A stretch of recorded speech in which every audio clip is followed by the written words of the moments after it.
Let's destroy my brain more.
Hello, it is me. Let me acquire my friends. Hello, friends, you have been acquired. Nice. Hell yeah. How was everybody Hell on yeah. this Saturday? Tired. I'm good. Just I had didn't chicken sleep last nuggets for night, dinner. You so chicken I'm running on nuggies. 2 coffees. Oh my god, you're not supposed to have caffeine. I can have caffeine in moderation. Okay. If you explode into a fiery ball, I'll be very concerned. Don't worry, I didn't have any of the brain implosion energy juice. Okay, good.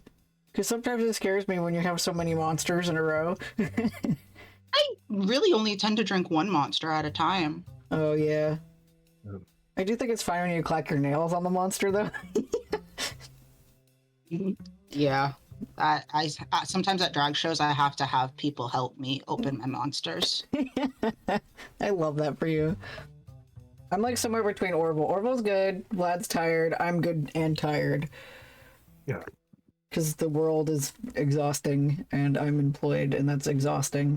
But also I'm good because it was Saturday, so I got to just chill. Yeah, that's very understandable. Mm-hmm.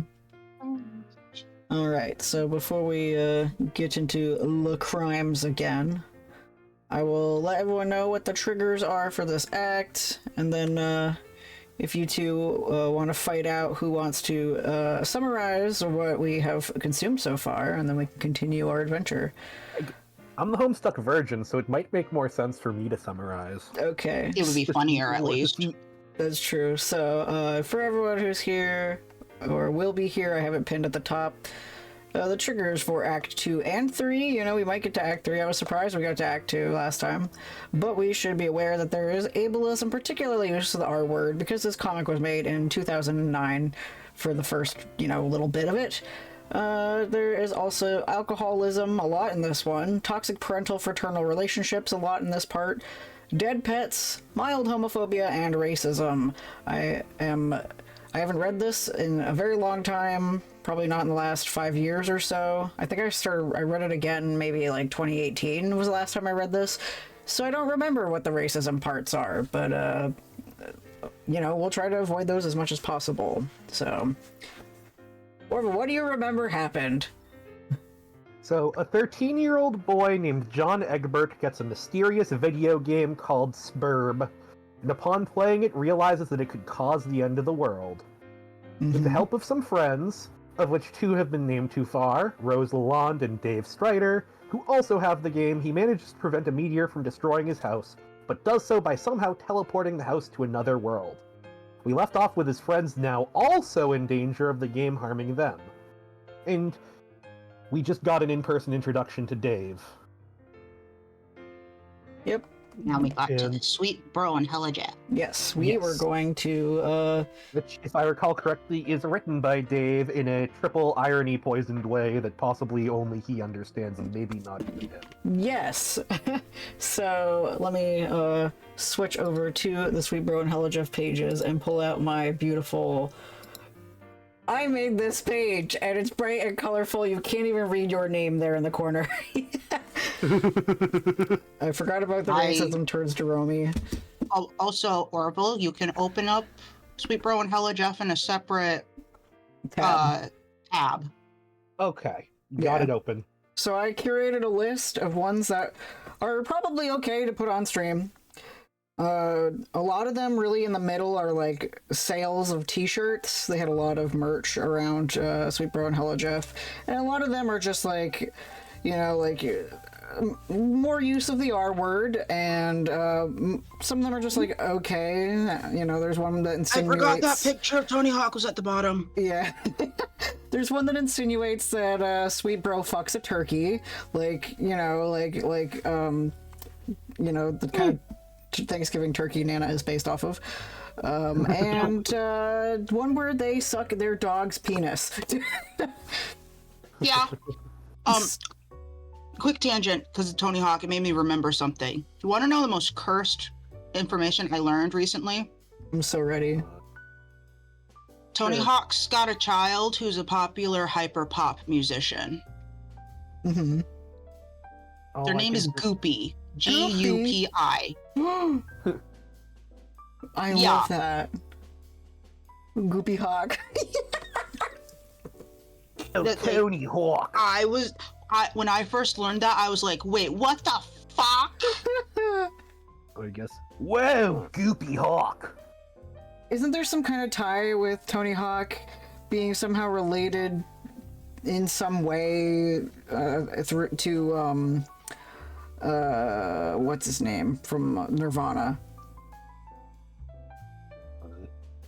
Kurt Cobain? Yeah, Kurt Cobain. There's some tie of Tony Hawk to Kurt Cobain. Like, aren't there stepchildren? I have no clue how far that game of 7 Steps to Kevin Bacon leads in that case.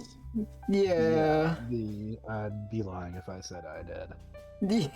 Yeah. The- I'll look up the stats Oh, yeah. later, but All I know is that I learned that Tony Hawk's kid was one of my favorite hyperpop musicians, and I was like, what?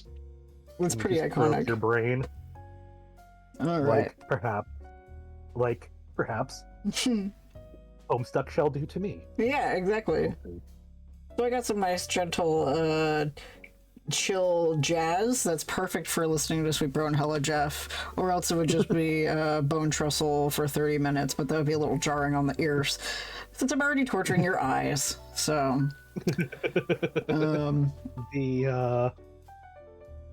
So who voices Sweet Bro and who voices Hella Jeff? I think me and Vlad already agreed that we were going to get Sweet Bro and Hella Jeff tattoos together at the end of this, so I'll be Sweet Bro and it will be Hella Jeff.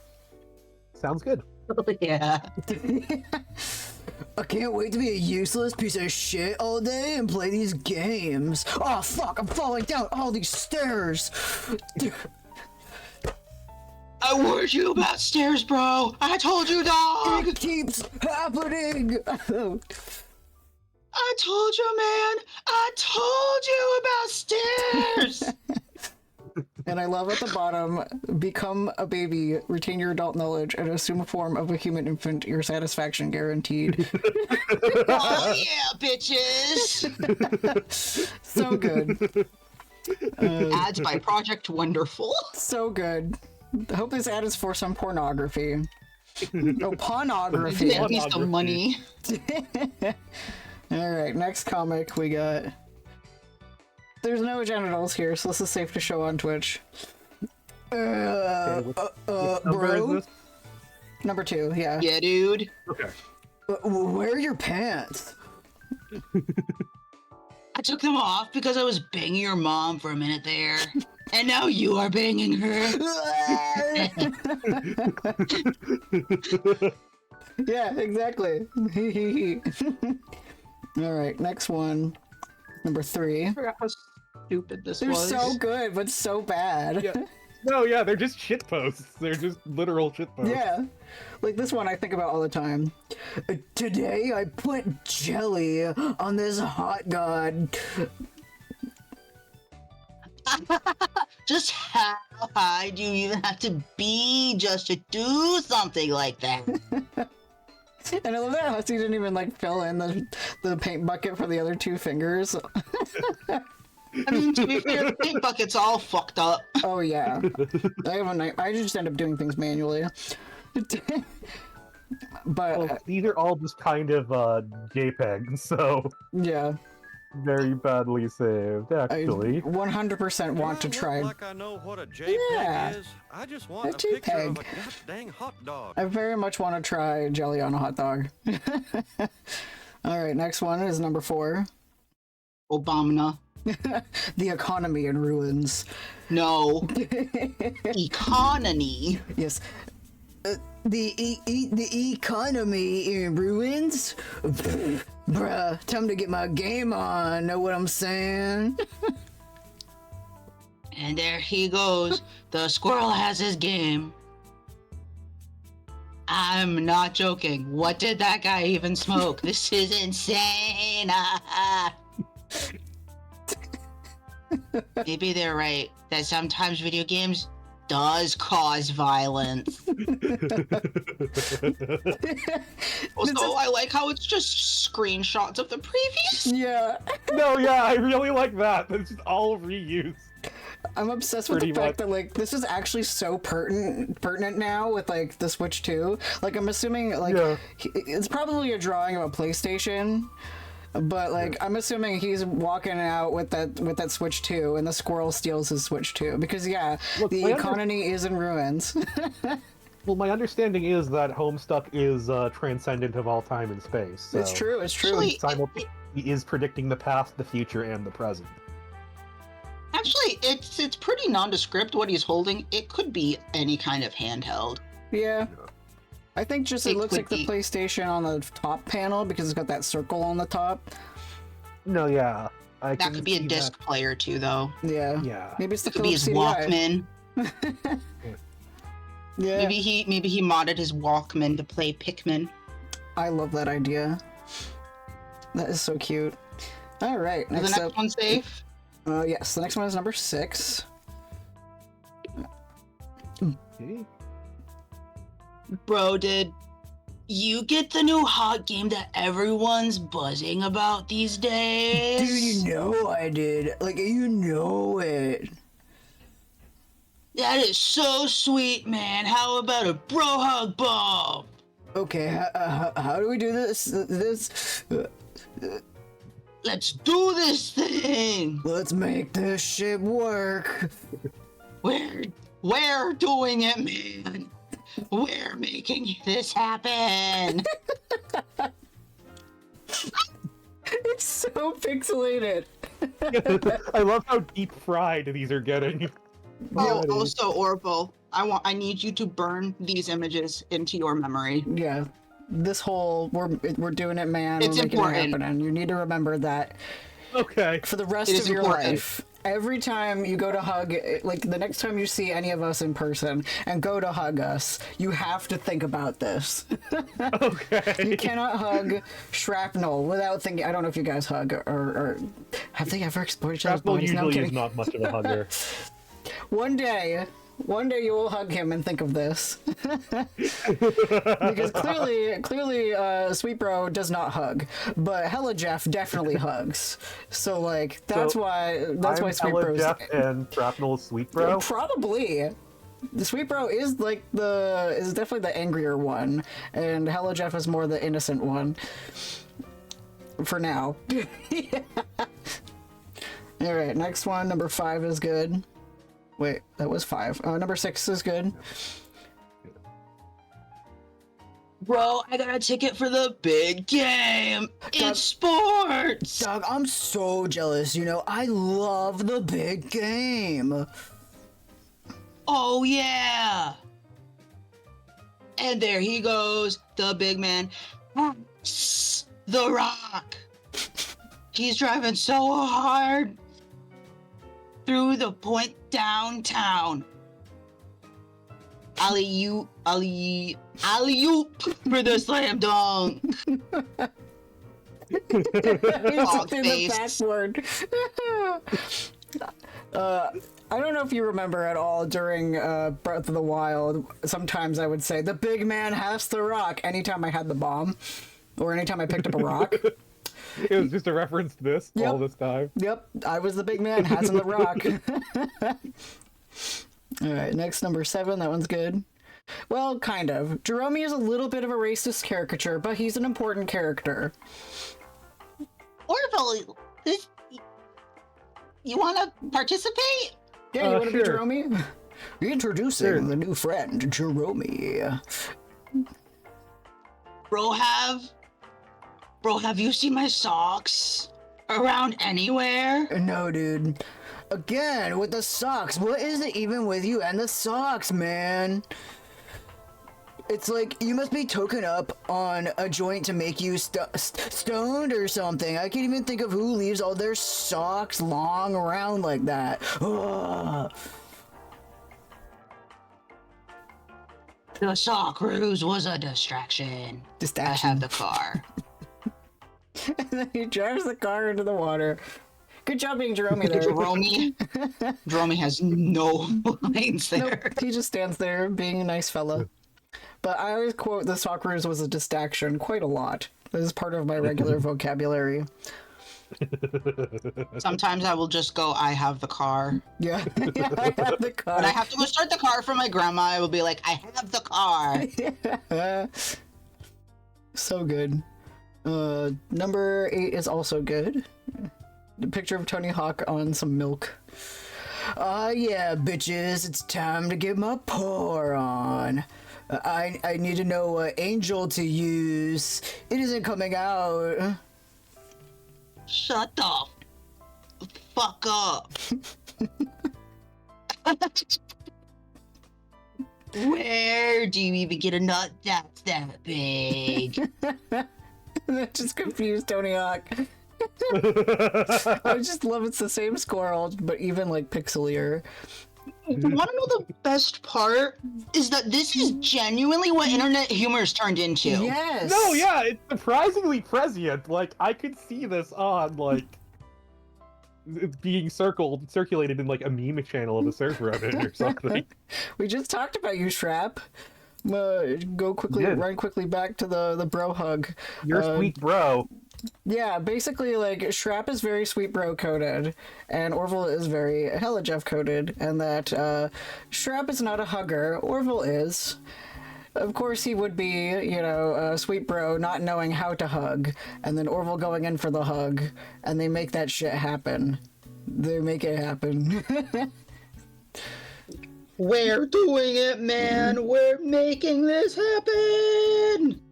I would totally, like, shake it around on my screen if I didn't know how to realign it, but... Alright, next up, we got... number 9 is good. I believe. Yes. I just do not believe what kind of skills even are those stunts you just pulled. I could tell you, but I would have to kill you. God damn. I think about that all the time, just a god damn. Oh, wait, you need to scroll all the way down and show Shrap the Tony Hawk. Oh, on the previous one, yeah. No. No? It's on this one as well. At the bottom of this one. Oh, yeah, The one that's at the bottom. He's just so crispy. Whoa, Tony Hawk. Yeah, just like that. Good stuff.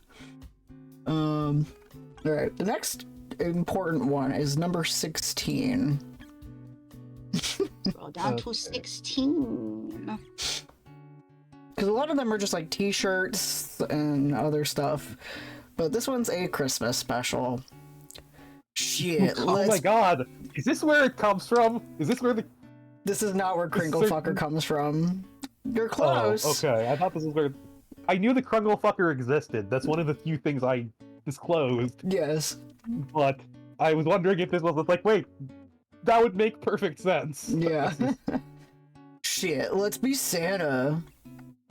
Great boots. Oh, fuck. Come on. Sign. Fuck. Who would even make these conch-sunk boots anyway? And then that's a little bit of racism there, but, you know, bimp. The night before Christmas, all through the house, through then house, not a creature. Which is Jerome. And Jerome has Oh a my line. god, Jerome is Santa Claus! Jerome has a line. If you look very closely in the snow. Oh, yes, there is. God bless us, everybody. That's a perfect voice, thank you. Yep, that is perfect. So yeah, this one has minor racism in it, but however, you know, shit let's be Santa is one of the most important lines in Homestuck canon. Just so you know. Okay. You need to always remember shit let's be Santa. Shit, let's be Santa. I'm very fond of conch-suck boots. Conch-suck boots is another one I think about quite a lot. And then 17 is good.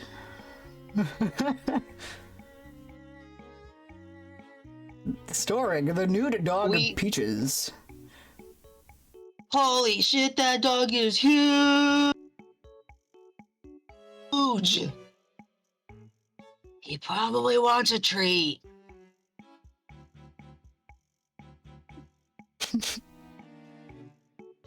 What the fuck? Is there anything you do that's not falling down that dog? Shithead.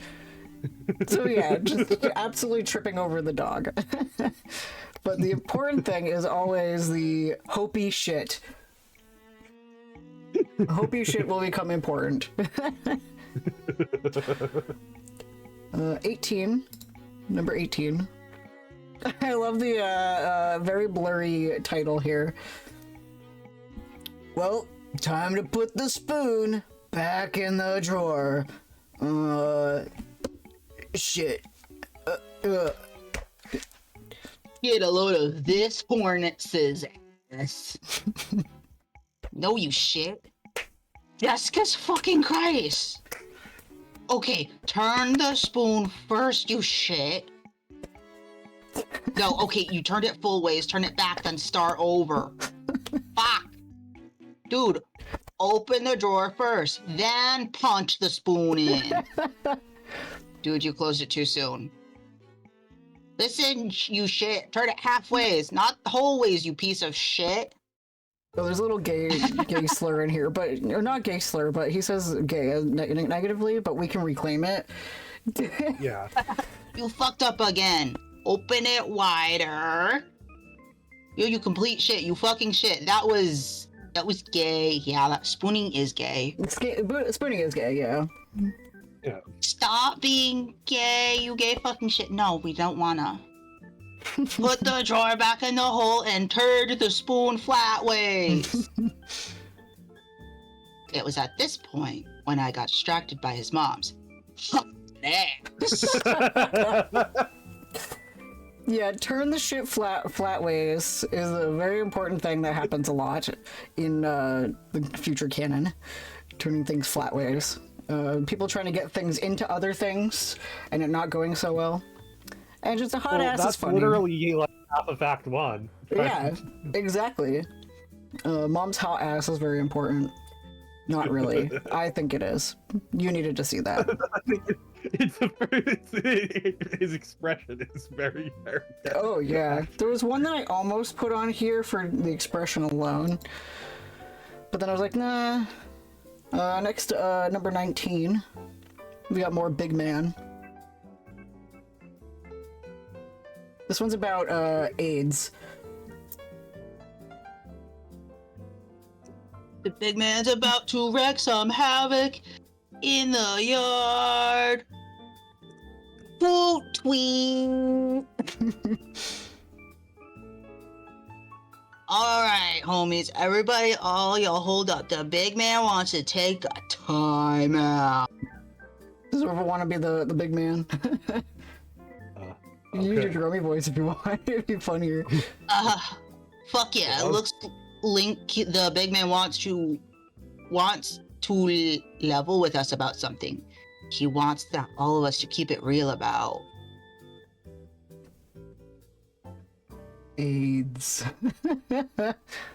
That's in reference to Magic Johnson. I don't know anything about basketball. Some famous basketball guy got AIDS, I think. I think that was Magic Johnson. Yeah. So that's just a reference to that. But what's important here is the big man's position in the chair. Let his position in that chair just stick into your mind. Just think about that forever. Oh, also, can you read what's on the chair, Orville? Backwards chair. Yep. Indeed. 24. 24. The man, the dickhead, the Lurgend.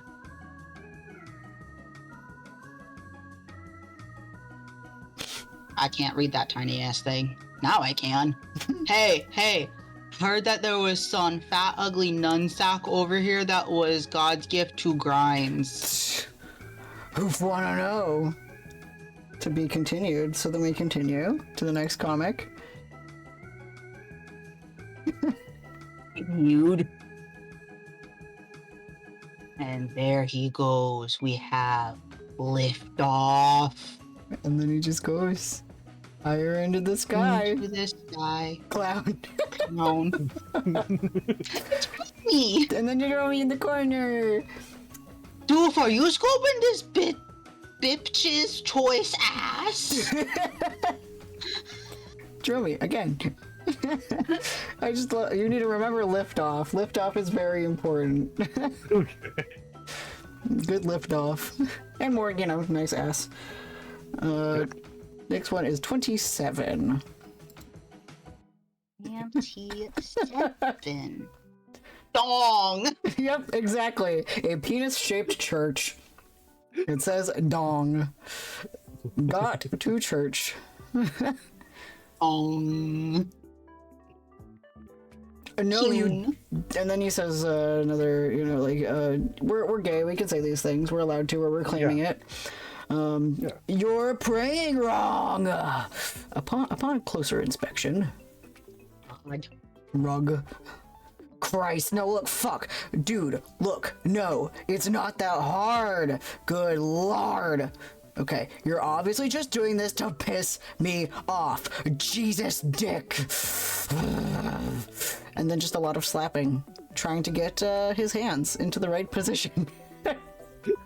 Until, yeah. This was basically the spoon, but reverse. Yeah. And with religion. Yep. that one's important, because a lot of, slapping see, hands. This is why me and Holden are Sweet Bro and Hella Jeff together. We're both equally stupid, just in very different areas. Yep. Very true. Very, very true. Next up is 31. I love this one. The Broad Iron. Damn, gawk my popcorn for sports. Earlier. Wom. Pop, pop, poo. Insane. Latler. And then the football pile. Piles. They just keep Aha. piling. The sport pile doesn't stop from getting taller. This one's also important because of the yardstick here. You'll remember a yellow yardstick later on. This one's also just affectionately a favorite because I'll share it in our group chat later, but there's a series that I believe the YouTube user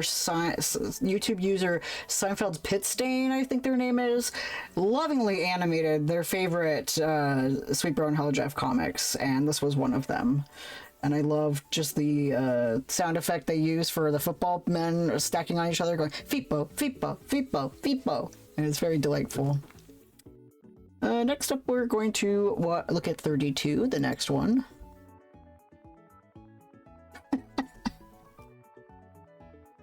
That's the comic, fuck much. It's just a wall. The end? And then click next. Wait. No. No. It's the end? Then you There's a click comma next. there. Wow. It just smashes through the fucking wall in this deep fried clip art. Like stock photo. Grinding on a Eat zipper. your heart out. No, grinding on a zipper. Grinding on a zipper. Last pell mell. Wow, were you expecting Eintine? The tooth fairy? Enough said. Ledger. It's fucking dumpy. It just kills me. Oh, it's so good. Yeah, I do like the butts in this comic. So good. Oh, don't worry. You'll get more plush rumps eventually. More plush rumps, indeed. 34. This one's just a favorite. This has entered my lexicon quite often. Why won't this Monday end?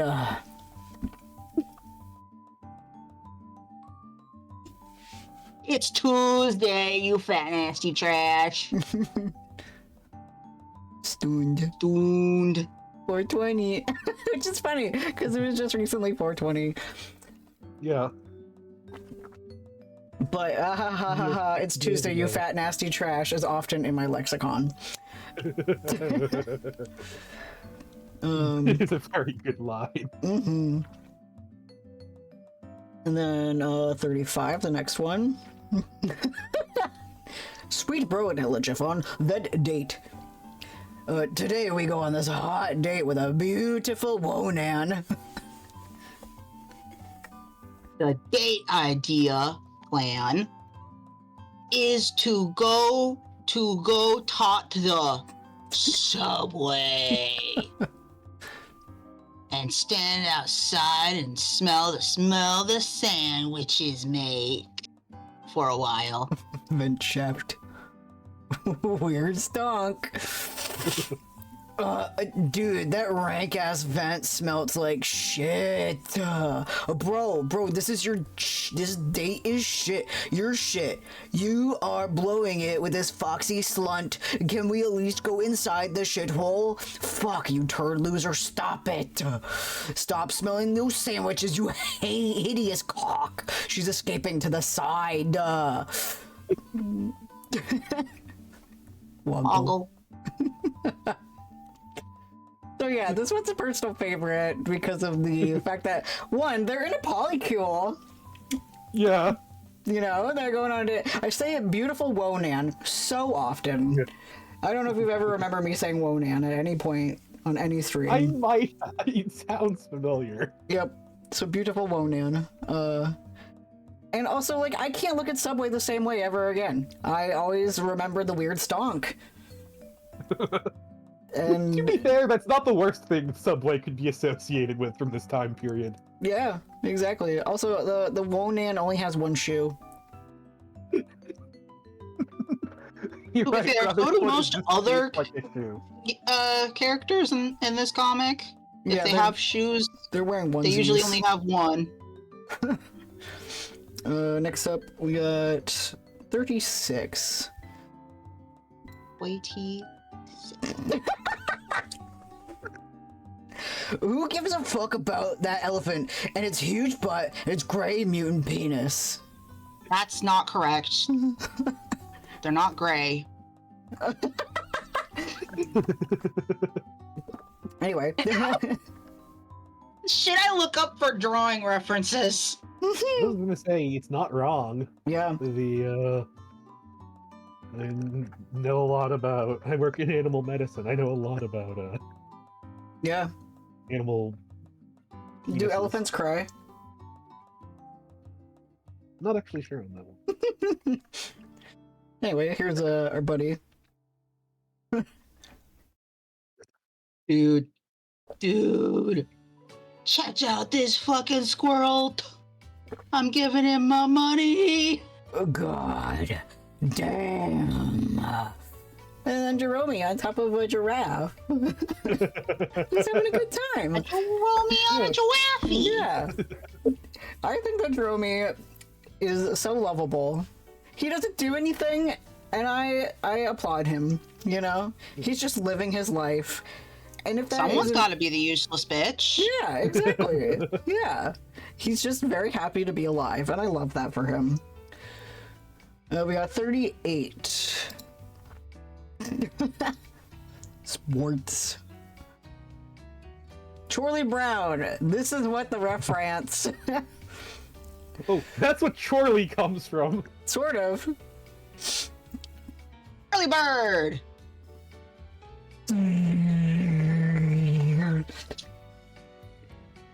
Yep. Just he gets completely obliterated by a helicopter, and I think that's fucking hilarious. But also we get another liftoff. This time it's liftoff instead of but whirly bird is also something I think about a lot. It's always my second go-to when I see a helicopter. The first is a reference to helicopters in Welcome to Night Vale. Okay, next we got comic 40. This one's important for Orville.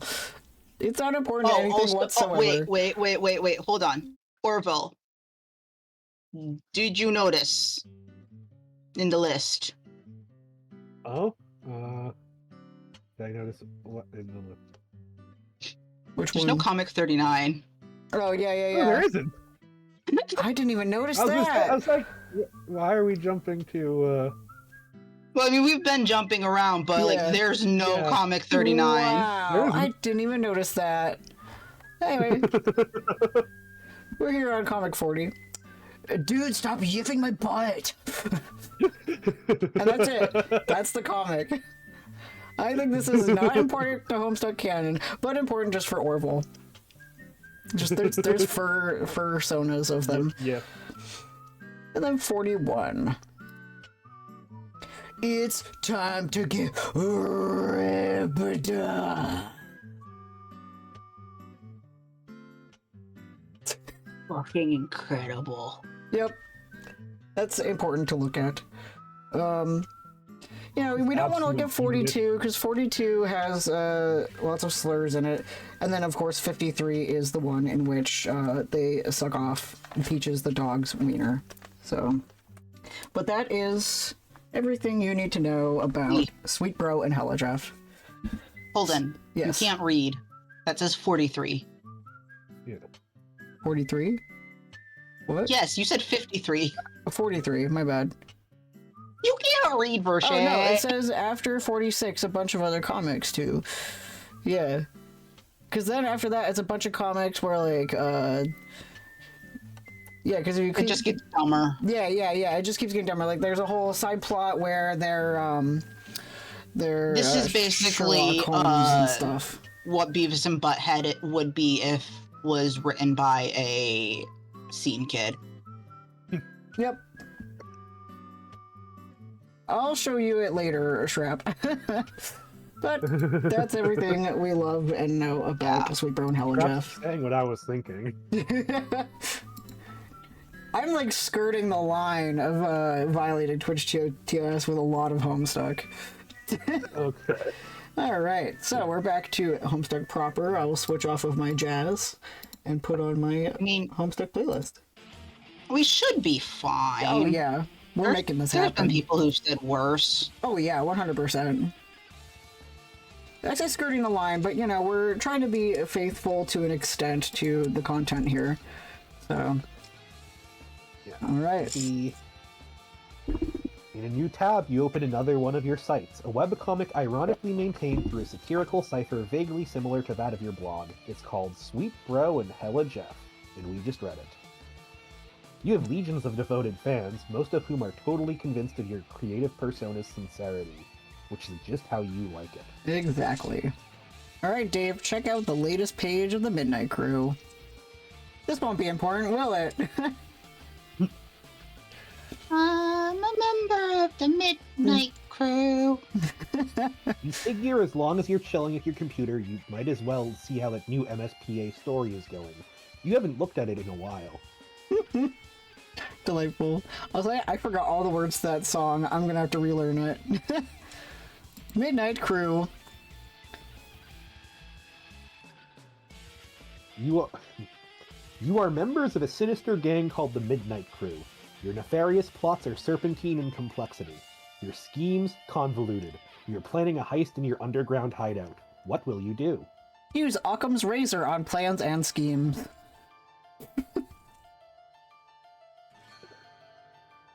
Spade Slick uses Occam's razor to carve a circular hole into the heist plans, freeing it from the knife.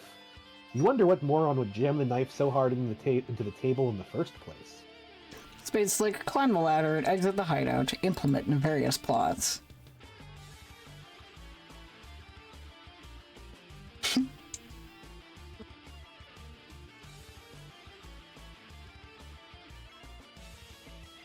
You push against the manhole cover, but it seems some unbelievable jackass has parked your getaway van on top of it.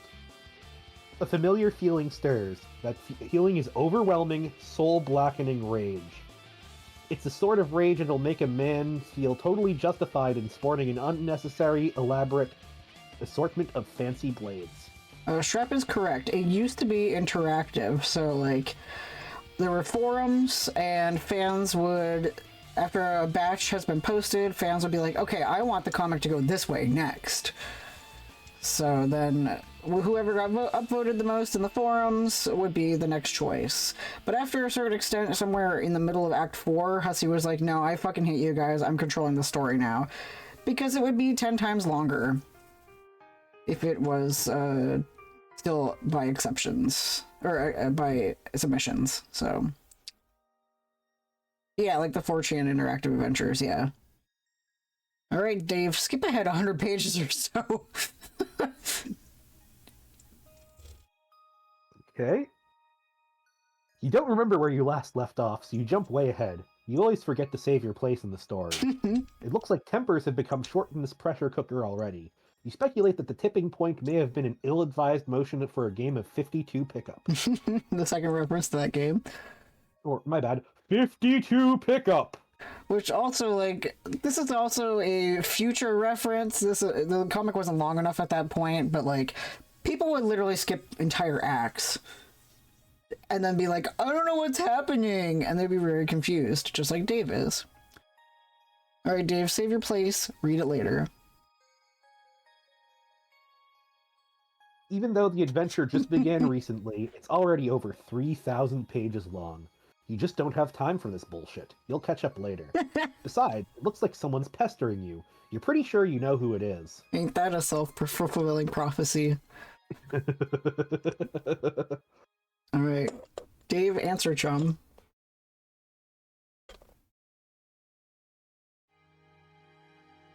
In some cultures, the persistent refusal of a lady's invitation to play a game with her would be a sign wanton disrespect.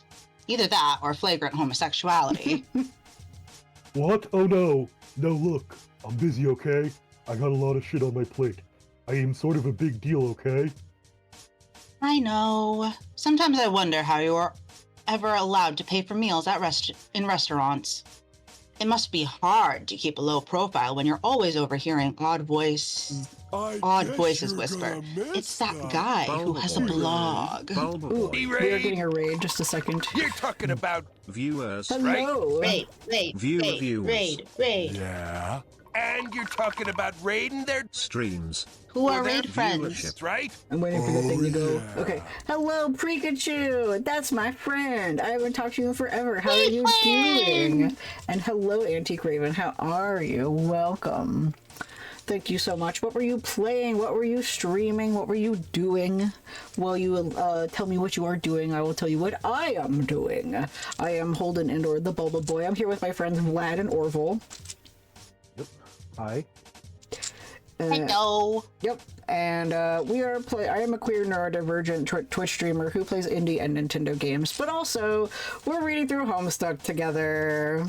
Yeah, we love Homestuck. So basically, our buddy Orville has not read Homestuck before, and me and Vlad are forcing him to do so. So that's what we're doing. This is a every other Sunday or every other Saturday kind of thing. So if you are a fan of Homestuck, enjoy having your Saturday nights stolen by us. So, oh, you're playing Schedule 1. Gotcha. Yeah, totally legit medication game, which, you know, I live in New York, so it's totally legal, both medicinally and recreationally, so we love a good recreational moment. Also, since I forgot that I'm on camera now, let me show off. My friend Renata, who's also my video editor, made this sick-ass t-shirt.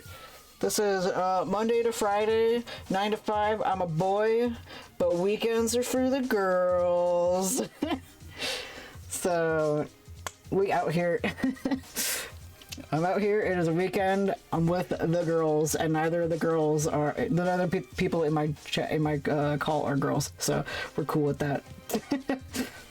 So, but I'm glad to see you, Pri. I hope that things are going great for you. And I appreciate the raid 100%. If you guys aren't following Pri, check Pri out. Pri plays a lot of like Pokemon. That's basically how we met. Was I think we were both friends of Furry. So if you like the Furry Bee, check out a Pikachu. So we shall continue the story. All right, start again on the restaurant lines. Yeah, it was right after I said it's that guy who has a blog. Oh yeah, okay. Seriously, dudes be worshipping me left and right. I can't hardly walk down the street without stepping over torsos with a prostrate. Navigating the urban landscape, I'm sure, is difficult enough without an obstacle course of deferential flesh and skyward asses. Perhaps adapting the art of parkour to your unique environment would help? Yeah, I mean, damn, like, there's a scruffy little shit at my feet, an orphan or something, I don't know. Face flush on the pavement. I'm like, dude, you listening for a stampede of buffalo or something? Braves a look at me, then gives my shoe a little kiss and scurries the fuck off.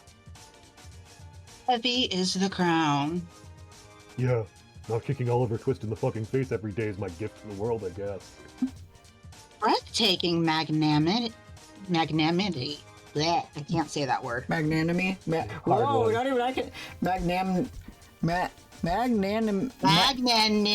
Magnanimity. Wow. See, this is why we hate pussy. I was an English major. This was my shit back in the day, and for some reason I don't remember how words work. Magnanimity. Among other things, I just give and fucking give.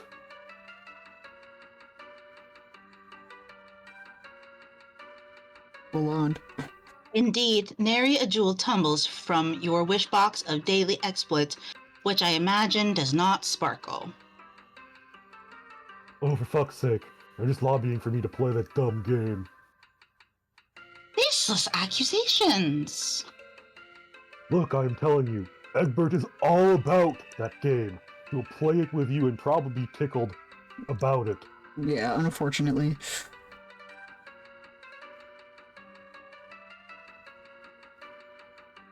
Rose, Sorry. you're good. I know this very well. I cannot hasten his mail's delivery, however. Yeah, I'll hassle him some more about it. And look, how about this? If you ever find yourself in a position where your life depends on me playing that piece of shit game, then I'll play. Will that make you happy? More than you know.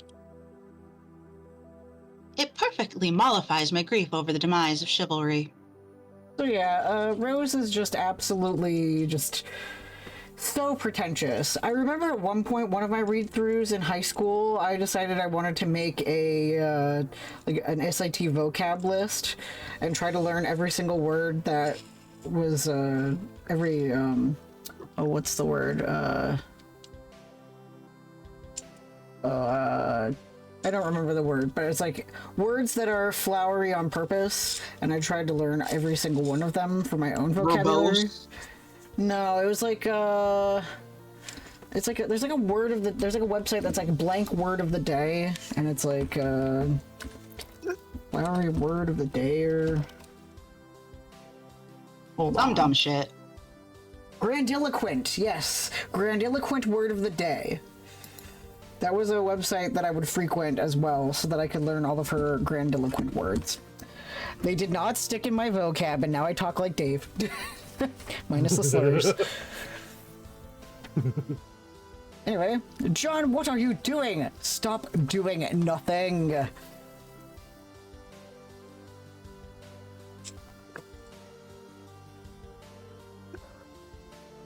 Rebel? Oh, well, meanwhile in the present, in a place where the present may be a concept of dubious merit, John is spacing out. Me too. But a vague and forceful thought jolts him to attention. Or maybe it is that bumping sound coming from the other side of the door. What is that? Ooh?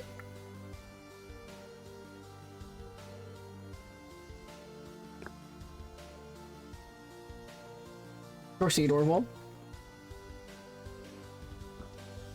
Barbell? Sorry, I was taking a sip of water. You're good. A thick, unpleasant fluid pools from beneath the door. The concept of fluid makes Orville thirsty. I see. Troubling. Investigate this. There is a trail of this fluid in the hall leading to your room. Dave, play some hauntingly sick beats. You've had enough of the computer for a while. You feel like you've been messing around on it all week. It's time for you to get your jam on. You pull up your trusty Akai MPC 1000 sampler and prepare to get sick nasty. And we get a sound page. This one's cool because it's just sounds. And you can make your own remix. You change the volume with the right mouse knob. And the gain as well.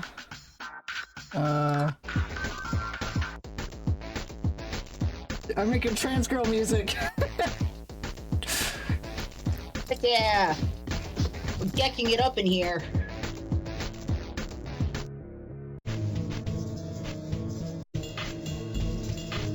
I like these ones together. Ooh. Oh, and this is actually based off of a proper DJ sampler, I'm pretty sure. Yep. Those things are fucking... I'm trying to follow up with the ones Holden's doing.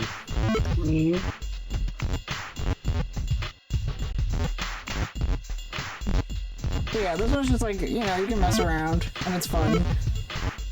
It's quite loud, but... Store patterns... Oh yeah, you can store your patterns as well, but... Just like a DJ. So yeah, it's really fun, and you can always mess around with it in your future. But you can store your future patterns if you like them. To think, Hussey made one of the first versions of Fuser that ever existed. Yeah, right? For reference, Fuser is a DJ remix game that no longer is available. Yeah, I think I've seen someone play that maybe like once or twice. Oh, I've played it before because I know how to download it. Yeah. Alright. So yeah, you can play around with that at your leisure in the future, but next up, Dave, take a sip of apple juice despite what John said.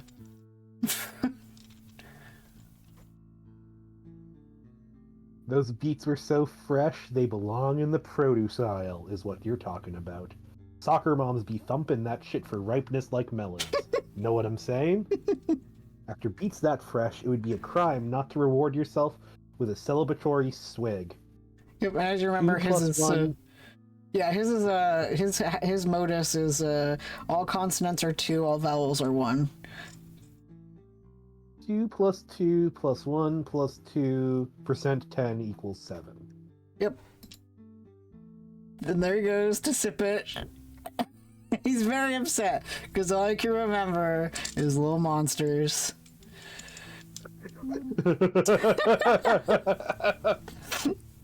You can't do it. John's got you all twisted up inside now. All you can think about is Mandel's gross monster piss. Damn you, Egbert! I'm a fan. Next page.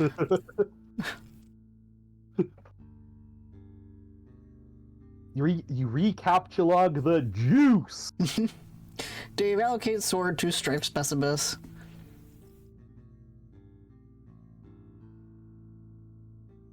Your Strife Specibus is already allocated with the Blade Kind Abstratus. There is no need to allocate it. You can wield your sweet ninja sword as a weapon once it is in your Strife deck. But you will have to captulog it first before moving it there.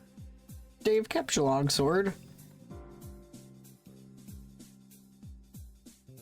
The ninja sword, 2 plus 1 plus 2 plus 2 plus 1 plus 2 plus 2 plus 1 plus 2 plus 2 equals 17%, 10 equals 7. Occupies the same card as the juice. 2 plus 1 plus 1 plus 2 plus 1 equals 7%, 10 equals 7. Expelling the juice from your Sylladex. It splashes all over your turntables and your copies of the beta. Arg! Dave, get a towel or something. This is where shit gets good. You head out to get a towel from the bathroom across the hall. You glance at one of the many radical puppets in your bros collection and nod in approval. Is there anything not awesome about your bro? No, you think not. Next page.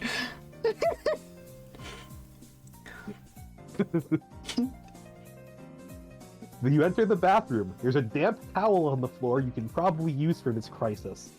You stop to pay a little respect to one of your bros boys up there. Hey, little man, how's it hanging? He's actually hanging.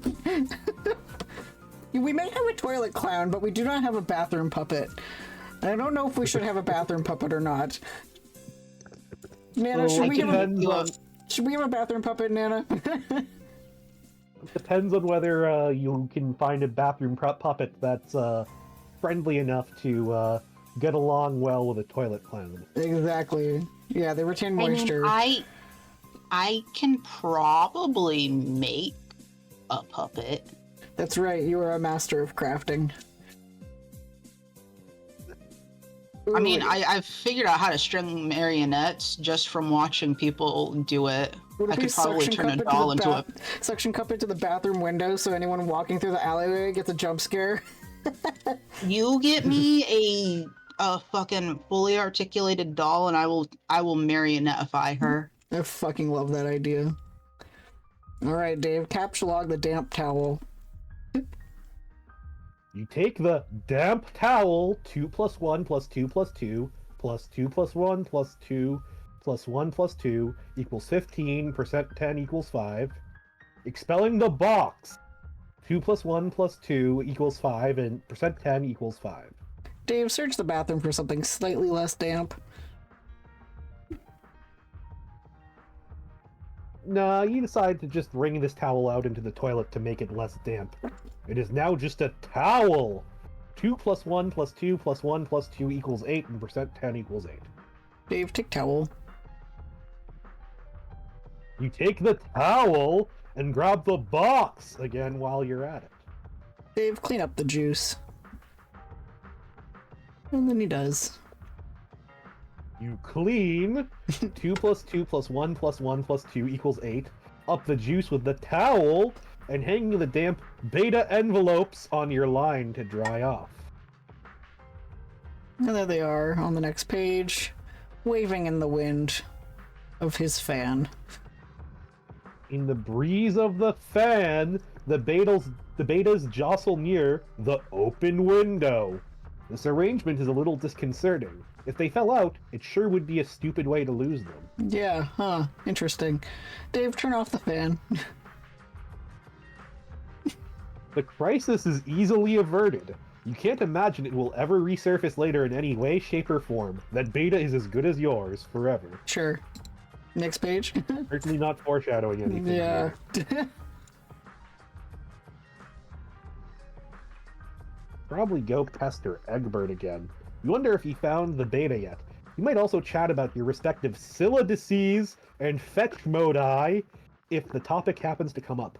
You wonder if he is anywhere near as smooth with his syllodex as you are. Probably not. It's not even humanly possible.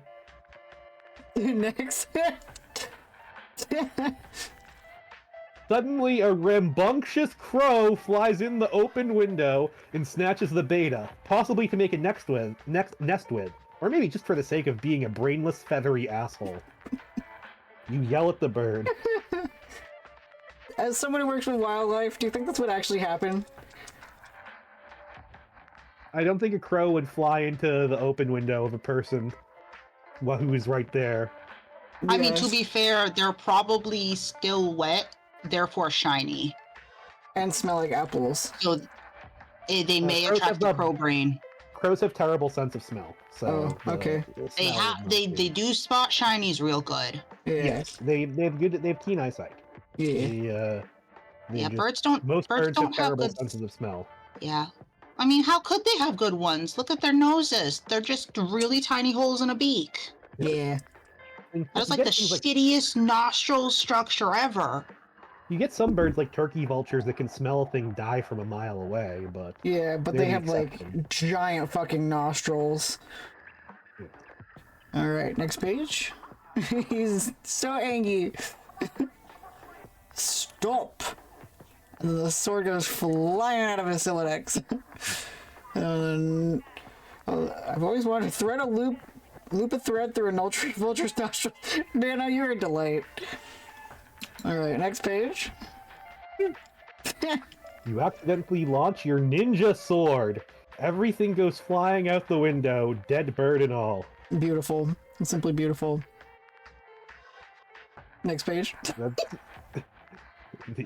No one can ever know about this. And if you look very, very tiny under his right glasses, there's a little tiny exclamation point.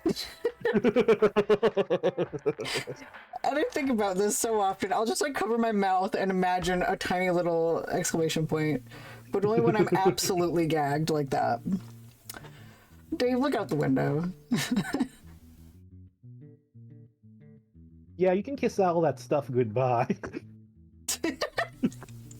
Jump scare! You feel sorry for the bird, but at least you never planned on using that beta ever. Anyway, now that bit of ugliness is behind you, you guess you can look forward to several more hours of messing around in your room. Whoa, like, what? Also, since Rose lives in the middle of New York, and John lives in the middle of Washington, Maple Valley, Washington, it is theorized that Dave lives in either Houston or Dallas, Texas. Based off of his time zone and his way of speaking and what the city looks like that he lives in. Plus, it's always super hot. Yep. Yeah. The heat, yep. All right. Next page. So I should have made him sound like a southern hick, is what you're saying. Nah. All city people in Texas don't necessarily. Yeah, and the size of Texas gag, yeah. No, your voice is good. Anyway, here we have Rose walking down the stairs.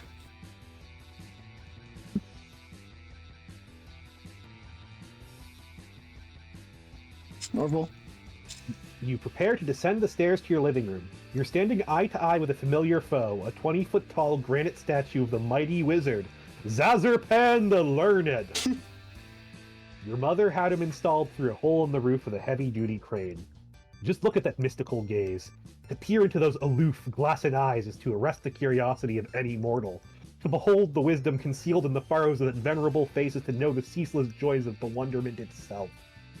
Any man so fortunate as to catch askance his merry twinkle or twitch of whisker shall surely have all his dreams fulfilled. Yeah, whenever I've done Dave, I had a tiny hint of a southern voice, but not like over the top. It's like a very like, sometimes it slips out kind of voice. I mean, I was just doing my best recollection of what he sounded like in The Baby Is You. Yeah. Next page.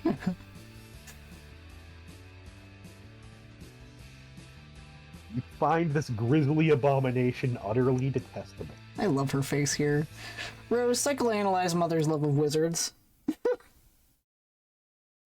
There is nothing to psychoanalyze. Your mother clearly has no real affinity for these damnable things. She only collects them to spite you. If anything, she finds them even more repellent than you do. She's just a committed woman. Hot.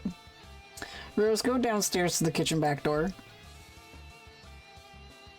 You descend to the living room area of your home's expansive open layout. There is the sound of rushing water beneath the floor. It tends to strike guests as a strange presence in the living space, but it's become hardly audible to you through familiarity. Here's the front door, but hopefully there's no need to make the long trek around the house in the rain. You might as well see if you can slip through the kitchen and out the back unnoticed. Hey Rose, view your mother's solid copper vacuum statue. Okay, but it's bronze, not copper. But it wasn't always. A while ago, you gave this as an ironic gift to your mom for Mother's Day. You even customized it with a drink holder to support one of her ubiquitous alcoholic beverages. He liked the gift so much, he had it bronzed and put on this pedestal.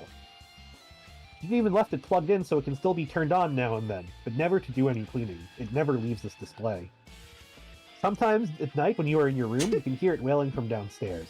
He must know you can hear it. He's completely deranged. Iconic. Rose, grab the Eldritch Princess. It's too big to capsule hog. Not that you would want to move it anyways. The pretty princess doll has been sitting there for months, ever since your mother got this abomination for your birthday as a totally passive-aggressive gesture. You decided to make it much less abominable by knitting Her Majesty a new head and new arms. Now it brings a mischievous smile to your face whenever you walk by. Your mother hasn't removed the doll yet, and probably never will. She would never be the one to blink first. Rose, acquire umbrella for protection from elements.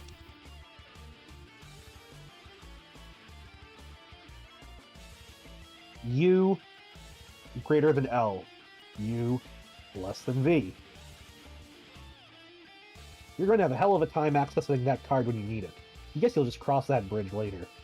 Rose, peek inside kitchen. The liquor bottles are out in full force. Mom is surely nearby. Rose, investigate richly colored object in middle of screen. That would be your refrigerator, whose surfaces have customarily served as a battlefield for a chilly siege of passive-aggressive one-upsmanship. This was a drawing you did of your cat Jaspers when you were younger, along with a poem about him. Your mother bought this ostentatious $15,000 frame for it and had it welded to the door. Next page. Using the colorful magnet letters, you recently left a succinct message which may or may not have been directed toward anyone in particular. But you couldn't find the letter W, so you just stuck two V's together. Okay, next. Your mother then purchased a fresh pack of W's and left them there for your convenience. Appreciative of the thoughtful gesture, you left her a sincere thank you note, which you had legally notarized and then marked with a drop of blood. Next.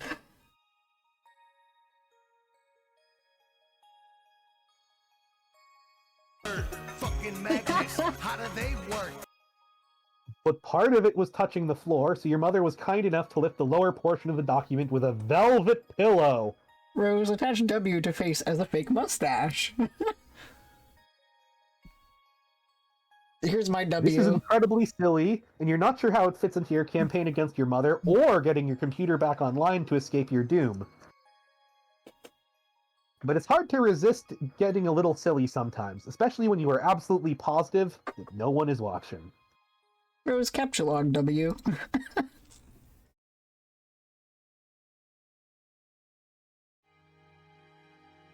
Yep, so she capture logs the W. W greater than L. W greater than V. On the next page. But then slightly void in the W pack won't do, nor will the gash in the plastic. You deposit 12 cents in its place, which is your approximation of the letter's value. You also make a vow to return later and neatly sew the plastic shut. Rose, think of ways to one-up Mother. You now wonder how to address the pillow situation. It seems the woman has you at a clear disadvantage. Perhaps slipping a fresh doily under the pillow will do the trick, or maybe spilling a bit of Worcestershire sauce on it, and then having it dry cleaned and returned along with a laboriously ingratiating apology note? No, there's no time for anything like that. Or maybe, just thinking out loud here, you could use the entire pack of W's as M's? Oh yes, that would burn! But you've already done something with that W pack, and there's no need to go back and gild that lily. This is delicate business, and that pillow is screaming for rebuttal. Absolutely. This whole exchange is so iconic. Rose capture log velvet pillow.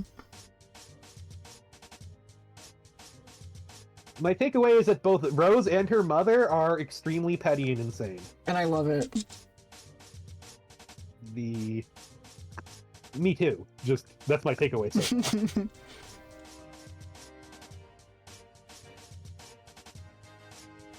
You decide to take the velvet pillow and lovingly embroider a poem in praise of motherhood on it. Hopefully you can pull this off before she notices it's gone. VE greater than L. VE less than VI. VE greater than U. But it causes your tree to be pretty badly unbalanced. It surely will auto-balance itself in a moment. Leave a vial of blood next to the window when it goes to slam the window on it. That's a good idea. Do you need help getting a vial? Next page? Yep. And just like that, the umbrella becomes accessible in the root card. That's one of the things you love about the tree modus, the happy surprises. Rose, head out the back door.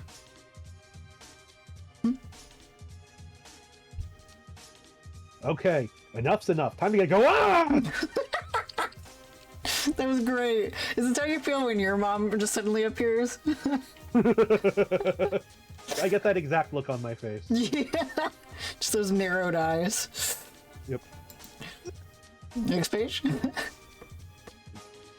You don't know how she does that. You're never safe in this house. And of all things to be doing during a power outage, she's up to her ironic housewife routine again. That mop bucket doesn't even have any water in it. What an absolute madwoman. I would like help getting a vial. All of mine are currently holding unpasteurized owl milk. Yummy. Rose, hop over counter, landing in a roll. This bird's gotta fly. And next. I love this so much. I think about a youth roll all the time. Alright, next. Lousy goddamn stupid wizards. Meanwhile, in the past again. You're almost done patching up the hole in your window with the gaffer tape. But it's sort of hard to get any work done when people keep pestering you all day. I guess you'd better get that. Dave, answer your chum. Hi, Dave. Hey, sup? Not much. Sup with you, bro. Good one. Sorry, being chill, I guess. You know how it goes. Great. Feeling cool today, Mr. Cool Guy? Oh man, you know it. So cool! You know shit is ice cold up in here. Shit is wicked bananas, I'm telling you. So have you talked to John today? Yeah, we were just talking a while ago about how he sucks at his Silodex. Can you believe he still uses stack? That kid is ridiculous. Well, that doesn't sound like much fun. Well, what was it you use again? Wait, never mind. I forgot whenever we talk about your goofy moduses that get a migraine. What do you want with John? I'm gonna tell him happy birthday and ask him about his birthday package. Oh yeah, I was being sort of cagey and told him to check the mail because I was wondering if mine came yet. I think it did. Yeah? And I think mine came too. So, I guess you want to know if he likes it or something? No! He will not open it. He will lose it. Oh, wow, sorry to hear that, I guess? No, it's good actually, because he will find it again later when he really needs it, which of course is why I sent it in the first place. See, like, I never get how you know these things. I don't know. I just know that I know. Alright. Anyway, I have to go. I have to feed Beck, which is always a bit of an undertaking. Man, if I were you, I'd just take that fucking devil beast out behind the woodshed and blow its head off. I don't think I could if I tried. Yeah. Say hi for your granddad to me, too, okay? Yes, I guess an encounter with him is almost certain. It is usually intense. Well, yeah, isn't it always with family? But he sounds like a total badass. Yeah, he totally is. Anyway, gotta go. See ya. Aw, they're so cute. Alright, Dave, get your phone. It will be handy to have your phone. 2 plus 2 plus 1 plus 2 plus 1 equals 8%, 10 equals 8. On standby, so you won't always have to go back to your computer whenever someone pesters you. This way, you can text message 2 plus 1 plus 2 plus 2 plus 2 plus 1 plus 2 plus 2 plus 1 plus 2 plus 1 equals 18%, 10 equals 8. People, no matter where you are or what outrageously cool thing you are up to. Okay, next. So cool. John, pursue adversary into that room.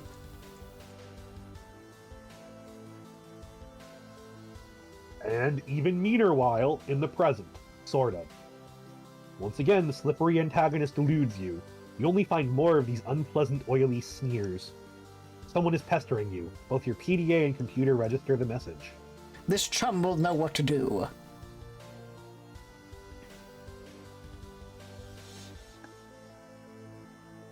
Alright.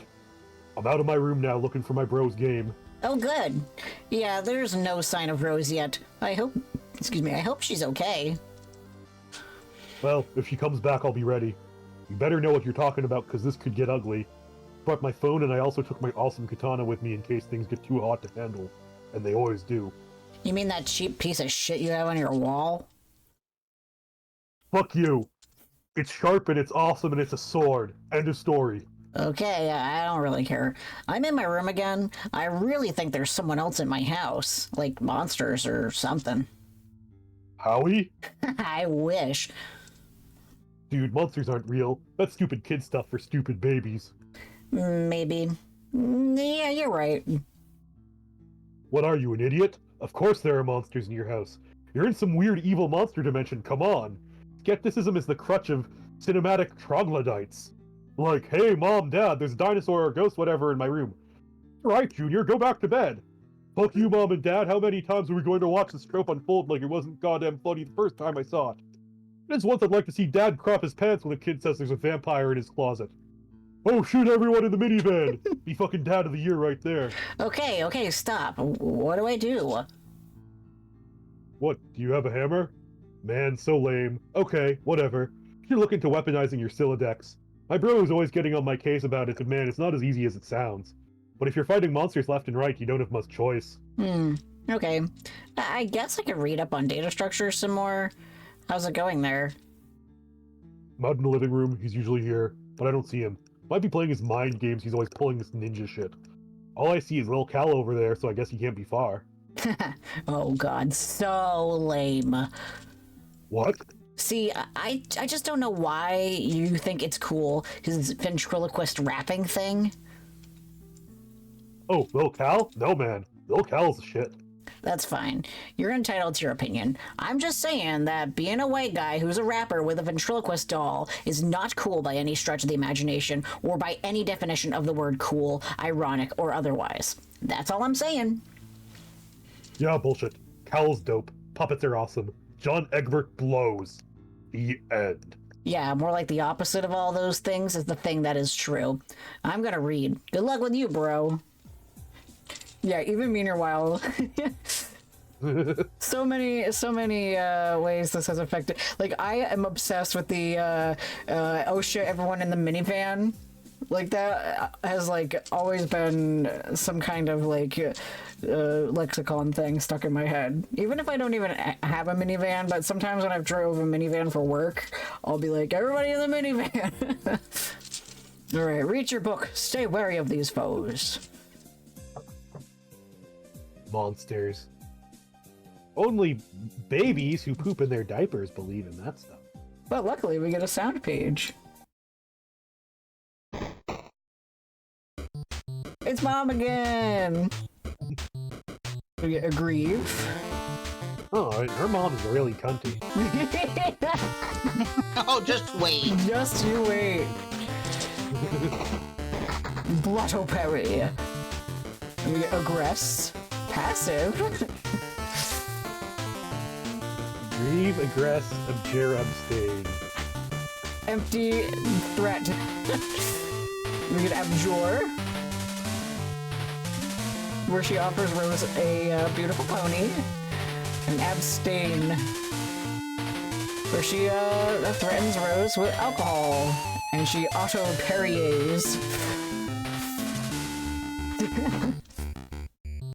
Honestly iconic. Yeah, that was fun. Next page.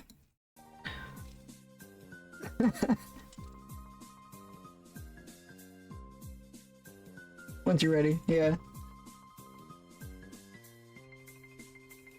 I know, I'm a little bit faster than you guys, it's okay. It looks like Mom has satisfied her strife quota for the day. She simply returns to her housework. No point in going out the front door anymore. Might as well head out the back like you originally planned. Rose, first, be the pony. Second, trample Mom. You can't be the stupid pony, and frankly, you can't imagine why anyone would want to. But you give the pony a begrudging pat on the snout anyways. Her name is Maplehoof. I love Maplehoof. Didn't you assign this as my Homestuck character, Maplehoof? I did, like 1 billion years ago. That if you were a character from Homestuck, you would be Maplehoof. Okay. I can't remember if that's a good I'm thing glad or I a bad remember thing. that. Yeah, I don't know if it's a good or... I can't remember if it's a good or bad thing. You'll remember soon enough. Yeah. I mean, very least Rose hates her, though I feel like Rose would hate me anyways. So. No, the little heart. Oh, yeah, that's a good point. Yeah. Good point. She kind of likes Maplehoof. Alright, John, turn around. Ooh. Vlad, you want to read Data Structures for Assholes, Chapter 7? Jesus fucking Christ. God damn it, why do I even bother? The good news! Finally, your revolting incompetence can be put to use. Instead of accidentally firing a Siladex full of steak knives into a priceless oil painting or your beloved great aunt, you can turn that fumbling fury towards one of your foes, such as the ability to grasp painfully simple concepts. The bad news, I'm tired of explaining myself hoarse to you gibbering fuckwads. In this chapter, I will be phoning it in with the liberal use of diagrams and shitty clip art. What are you gonna do about it? You're gonna wriggle in your own vicious secretions like the worms you are. That's what. Here, learn something for a change. Asshole note. Press your lips together to form a stiff pucker. Apply them firmly to my rear end. I now pronounce you man and wife. Now get in the kitchen and make my ass some dinner, bitch. You're trying to read, okay? This book is already unpleasant enough as it is without weird voices in your head nagging you to do things. Besides, I thought we already agreed there's no such thing as monsters. Exclamation points.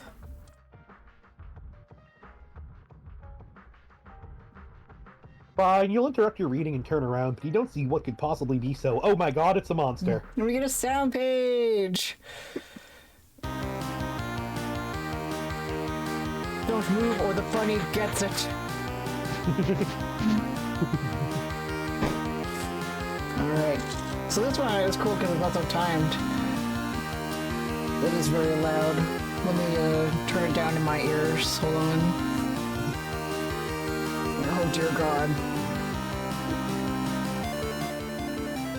Alright. First we can agree. Put the bunny back in the box. And he breaks the hammer. I think that's it. Yeah, that's it. So we just watched the imp viciously beat the shit out of this bunny while John is knocked the fuck out from the breaking his hammer. All right, Rose, exit. You leap through the back door. Nearby is the transformer, which distributes electricity from the underground generator powered by the river flowing beneath your head. The transformer was struck by lightning, though, and it no longer works. You wonder if your mother has any plans to have it fixed. I guess you'd rather play her mind games in a dark house like a weirdo.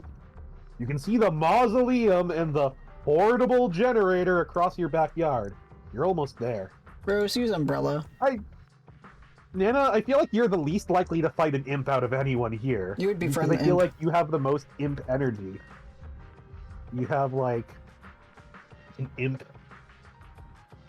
affinity. I feel like, if anything, the imp would want to kiss you. That's cute. So my favorite detail about this Rose use umbrella is when everything spills out, the W magnet attaches itself to the transformer. That is a good detail. And on the next page, you regather your items and begin the soggy trek mausoleum word. she doesn't pick up the W though. All right, we're gonna sound one. John, up. Get up, John. This is no time for slumber. Honestly, it feels like leaving the W on there could be one of their many escalations of passive-aggressive mind games. Wait, I went the wrong way. Oh, this one you can control. Yes. Was to walk, spacebar to attack. Okay. Let's see. How do I get up? How do I get up again? Oh. And the Easter egg. Hold on, I'm beating the shit out of this. Oh, okay, it's the same time. What's the Easter egg? Do we control T again? Oh, please insert trickster code. Do you know what the trickster code is?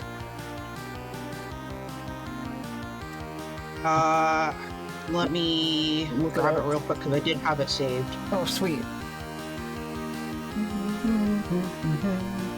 I don't know how you got to inserting trickster code. I just kept on hitting the imp until I got knocked down. 02 Oh, did Nana get it? 4913. Yeah, for Orville's reference, anytime that you use trickster mode, it would be control T. Sorry, can you repeat that? It would be control T. Control C? T, Okay. as in trickster starts with Oh, T. control T. Yep. And we get wait, I get the reference. Oh my god! We have the man in the windmill as the sprite. And we get I played a Zelda game on stream.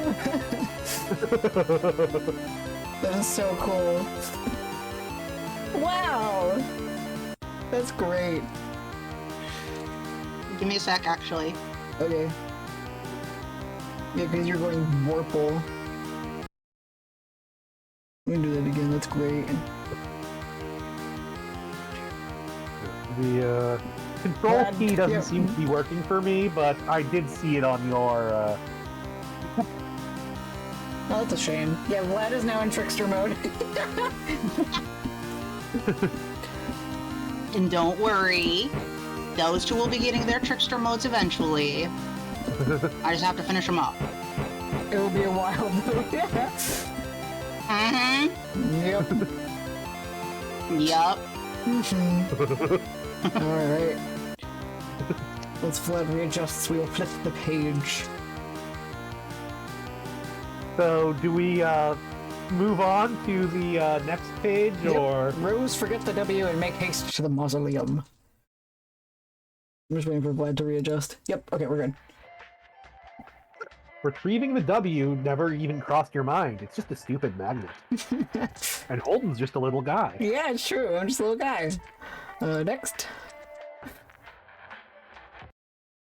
There she is, walking to the mausoleum while it's raining and flaming. And we get another sound page! John, salvage your weapon and fight on. Okay, pick up. And then we keep picking stuff up, and it flings.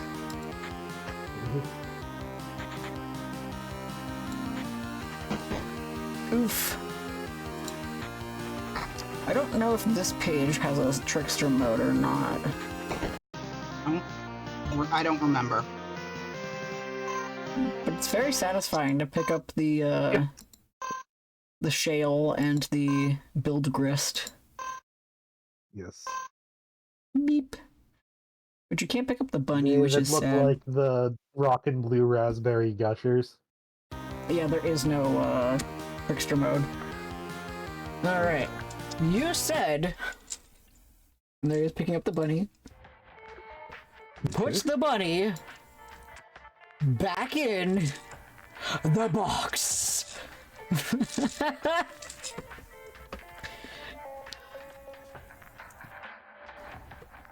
Now, why couldn't he put the bunny back in the box?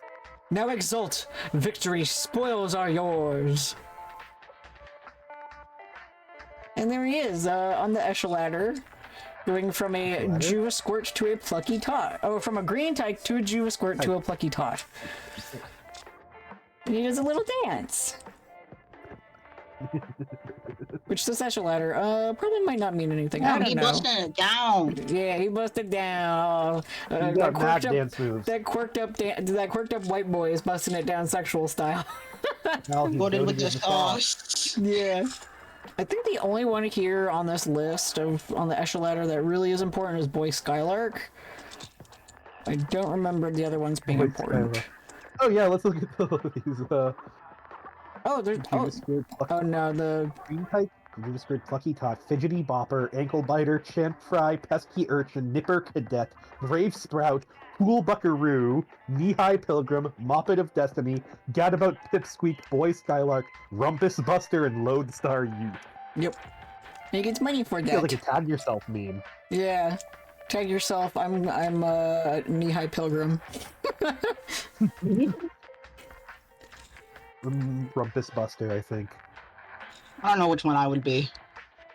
Well, I think you're a cool Buckaroo, so... Or Champ Fry. Be a cool Buckaroo.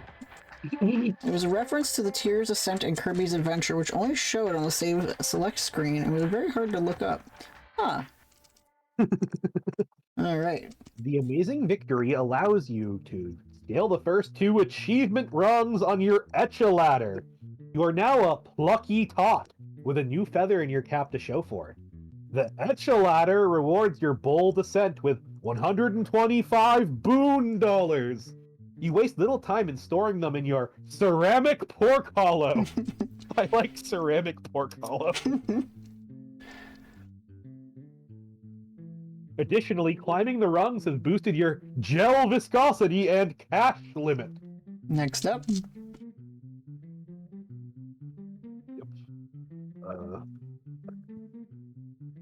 By expanding your cash limit, you've made room for all that nice grist you just collected. You now have 32 fragments of build grist and 10 fragments of shale. What about that card? It seems the shale imp had allocated the bunny to its strife specibus. Sort of a stupid thing to use for a weapon, but you might as well grab it and stick the bunny in your strife deck while you're at it. It will at the very least be safer. Okay.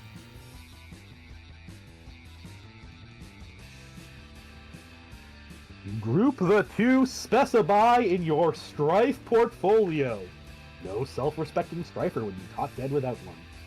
Every level in Kirby's Adventure gave you a special name. Water Drop, Son of Wind, Lil Traveler, Swift Hunter, Star Herald, Dream Hunter, Dream Warrior, Star General, Great Ace, Final Star, Hero of Lore, and Superstar.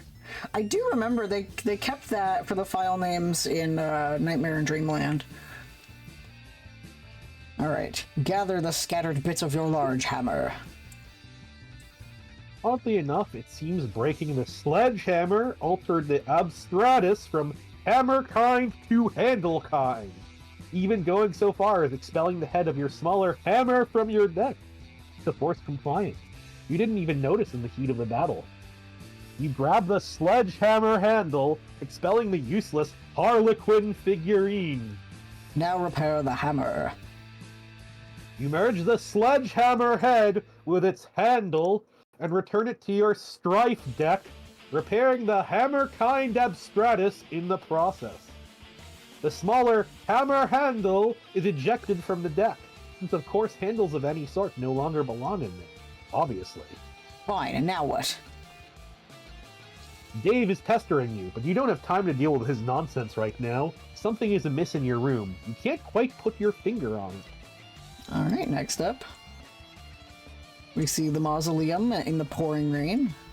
Rose, hurry and activate the generator.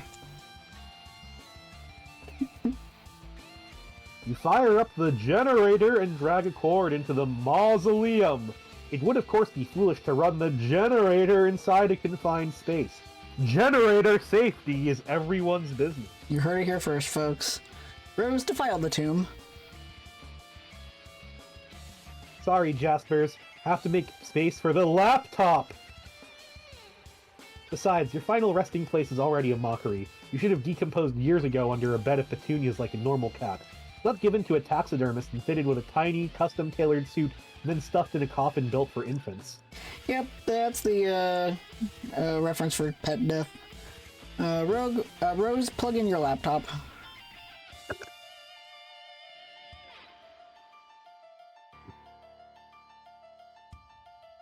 Yeah. Plug in your laptop and connect to the internet signal again. Everything predictably falls out of your Siladex, but you're not about to get bent out of shape about it. You have bigger fish to fry. Looks like Dave noticed you're back online. He pesters you like clockwork. And there's John. What on earth is he up to now? The door, John! Look at the door! You're right. Didn't Rose yank the door off its hinges and prop it on your bed? Someone or something has put it back and left it slightly ajar. Incredibly alarming. Investigate. Oh, Nana. I hope that my mic picked Nana's laugh up. On the next page, we get a sound.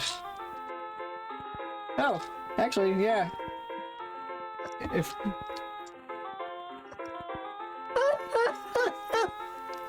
I don't know if this page is interactable. If she just floats there. But this is Nana Quinn. And now I have a floating Nana in my room. Very delightful. Thank you! Aw, Furry, thank you for the resub. What a gentleman. Or as they say in Homestuck, what a gentleman. Appreciate. I hope you're having a great day. Alright, Rose, pester John. Okay.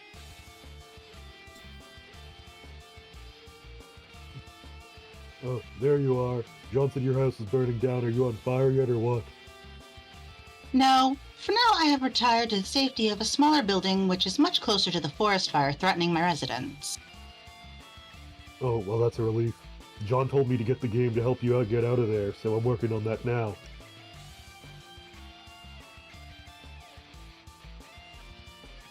I lost where I was. Working on it? Working on it? Yeah. Yeah, my bro's copy. Long story.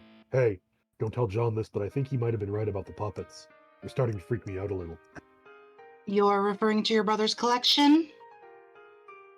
I mean, don't get me wrong, I think it's cool and all. The semi-ironic puppet thing or whatever, or semi-ironic. Man, I don't even know. I'm just starting to think some of the shit is going a little far and it's kind of fucked up.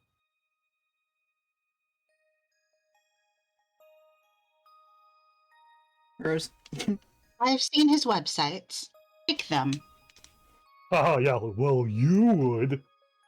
Oh man, I wish little Cal wouldn't look like me like that.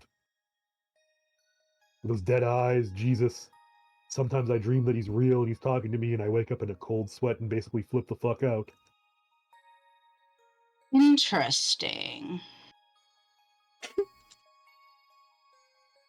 Oh god, why didn't I just tell you my dream? You're going to have a field day with that.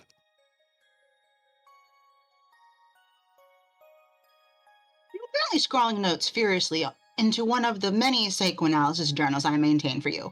Published papers forthcoming. Because, you know, It's not like either of us have anything better to do at the moment than to evaluate each other's radically debilitating pathologies. Yeah, I'm gonna get moving. Oh, have you heard from John? He's not answering me.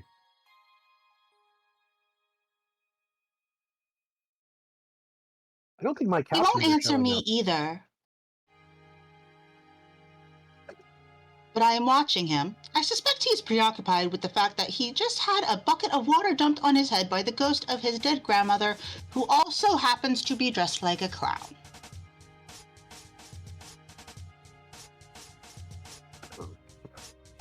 I sent you the caption link, Orville. And then you have a line. Okay. This working? Yep. Okay. And then finish your line. All right, I'm out. Later. Interrogate this mad woman. Sorry, I'm eating a gusher. Nana? Yes, dear. Wow, you scared the living daylights out of me. Well, I guess it was a really great prank. Good one, Nana. Anyway, are you really my dead Nana? Of course, John. I have come back to help you on your journey through the medium and beyond.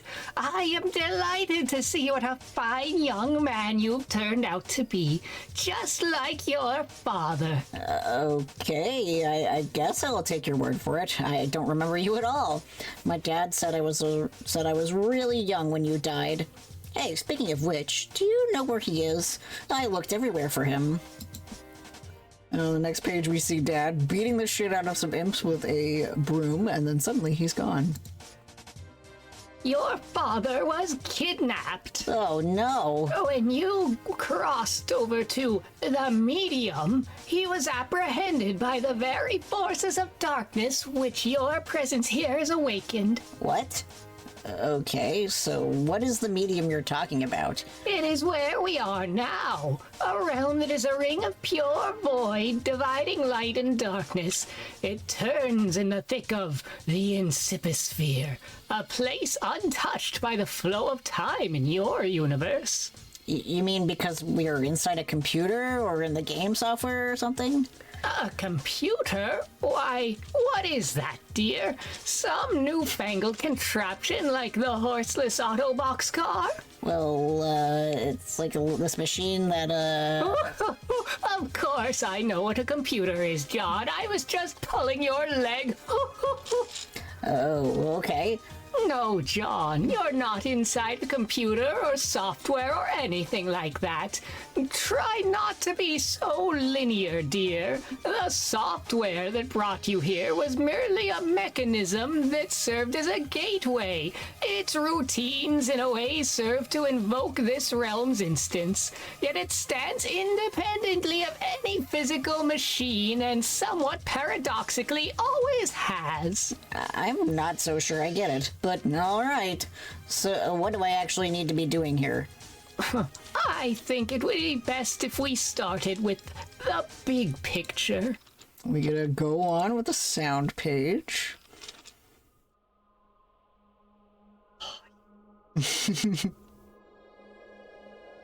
That's the good.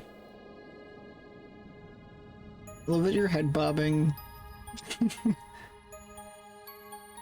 Above the medium, beyond the 7 gates, residing at the core of the Incipisphere, is a place known as Skaya.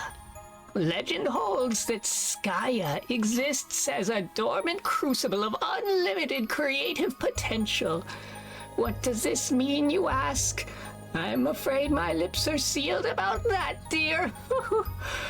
But needless to say, where a realm of such profound importance is concerned, forces of light will forever be charged with its defense, while forces of darkness will just as persistently covet its destruction.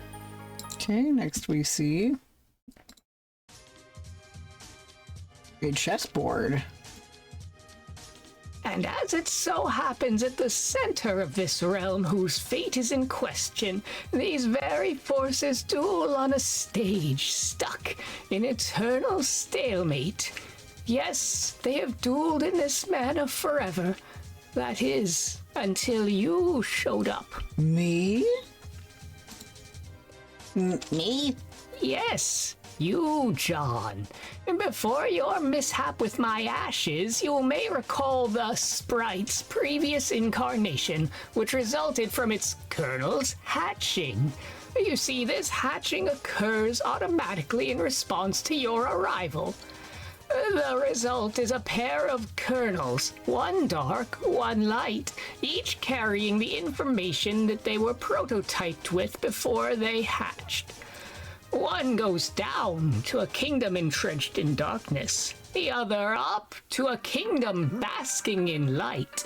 Each comes to rest in an orb atop a spire, of which there are 3 others in kind. The 4 spires are situated above a throne, and these 2 thrones preside over the 2 respective sovereign powers. And once the kernels are situated, that is when the game is afoot. The true war begins. Light versus dark. Good versus evil. That is a war that the forces of light are always destined to lose, without exception. So yeah, Nana just described exactly what happened. So once the kernel was made the jester, one goes down. These weird purple spires. And there's four there. And you see one's going up. This lovely yellow place and nests in one of these little spires. And that's why the imps are dressed like jesters. Now you see a chessboard entirely of jesters playing their, shall I say, chester. But that's basically what Nana described. That's pretty neat. A quest of futility, then? Oh, wow. Really?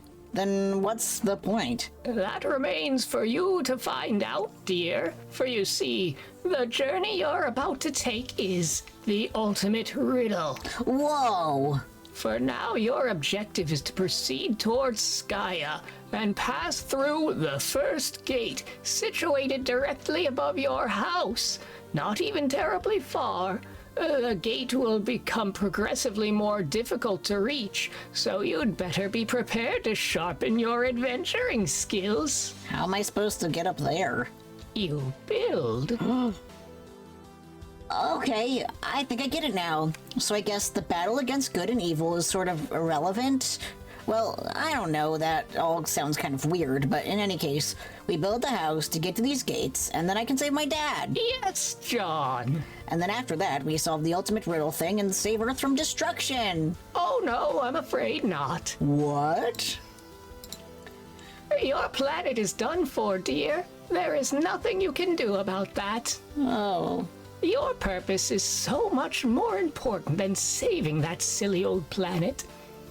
And that is? I also just love how he sadly dances and then finally comes to a stop. Yes, I will have to agree with the float hag about that. John, you are such a good boy. I know you will succeed. Thanks, Nana. You are a good boy, and good boys deserve treats. Hooray! I'm going to go bake you some cookies. The hag mentioned cookies. Pursue her.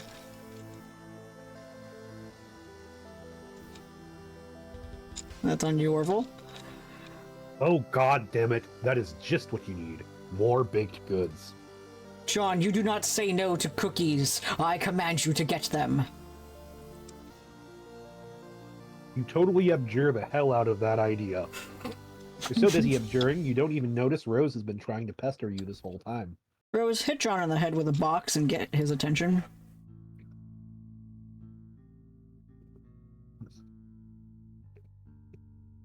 You give John a swift drubbing in the noggin, but he is undeterred. That is some fit he is throwing. He's reached a Category 7 autism event. Oh god, Johnny's what's it, forgive me. Oh yeah.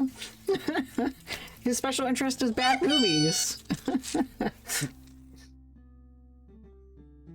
All right, next up.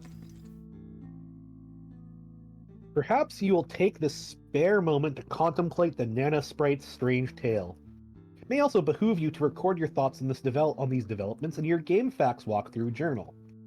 It can be hard to finding time to update it. In fact, you're not even sure where you found the time to write what's already there. She cracks open that bad boy.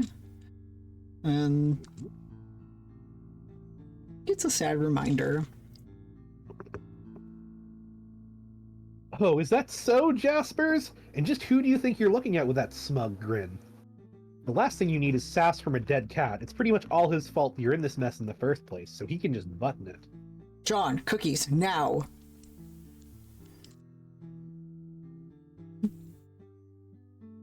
You refuse outright. He's so cute, just nodding his head like that. No, yeah, that's very cute. Animation. This impudence is insufferable. Go get the cookies.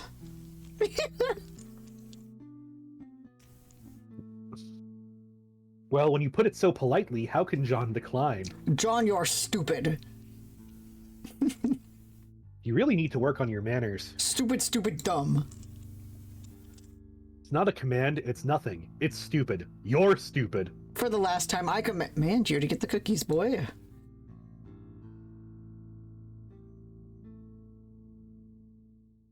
It's just not going to happen, buddy. Years in the future.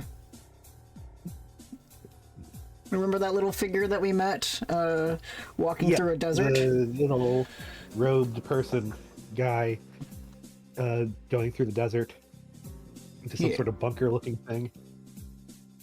But really not enough to write home about. An agitated finger slips mid-keystroke. You open that up, we have a little side here. That opens up this capsule of some kind. And he is shocked.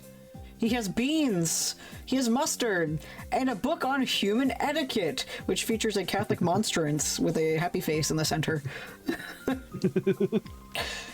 I love that he has a can of mustard. Like, can you get canned mustard?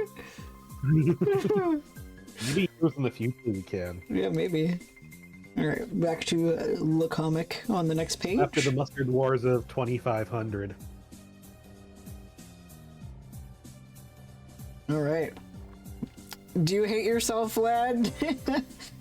Oh, gosh. Oh, we're gonna be here a minute. I always forget that Rose's walkthrough is fully in this. Just about. So, give me a minute. PC miscellaneous immersive simulation.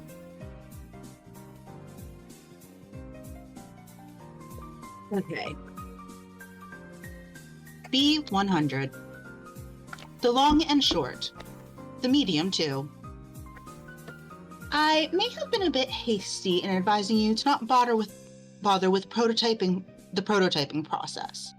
If I spared any detail, it was only to optimize your chances of survival.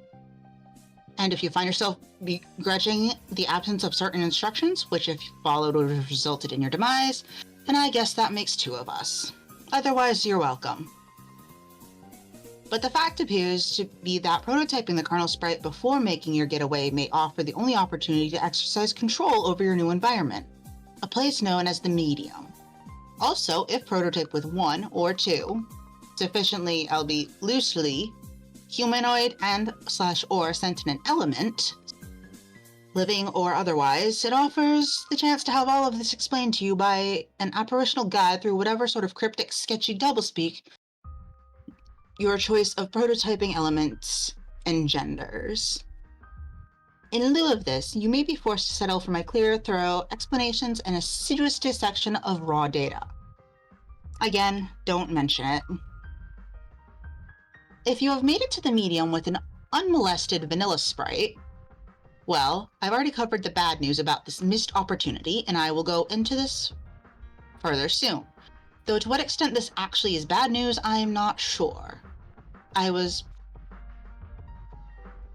I know only the result of my co-player's current configuration, wherein the sprite was prototyped once before the departure and once after, which brings us to the massively rewarding experience of haggling with an exposition-slinging phantom guide, so long as you avoid prototyping with terribly inert items such as a brass door knocker and your father's pornography collection.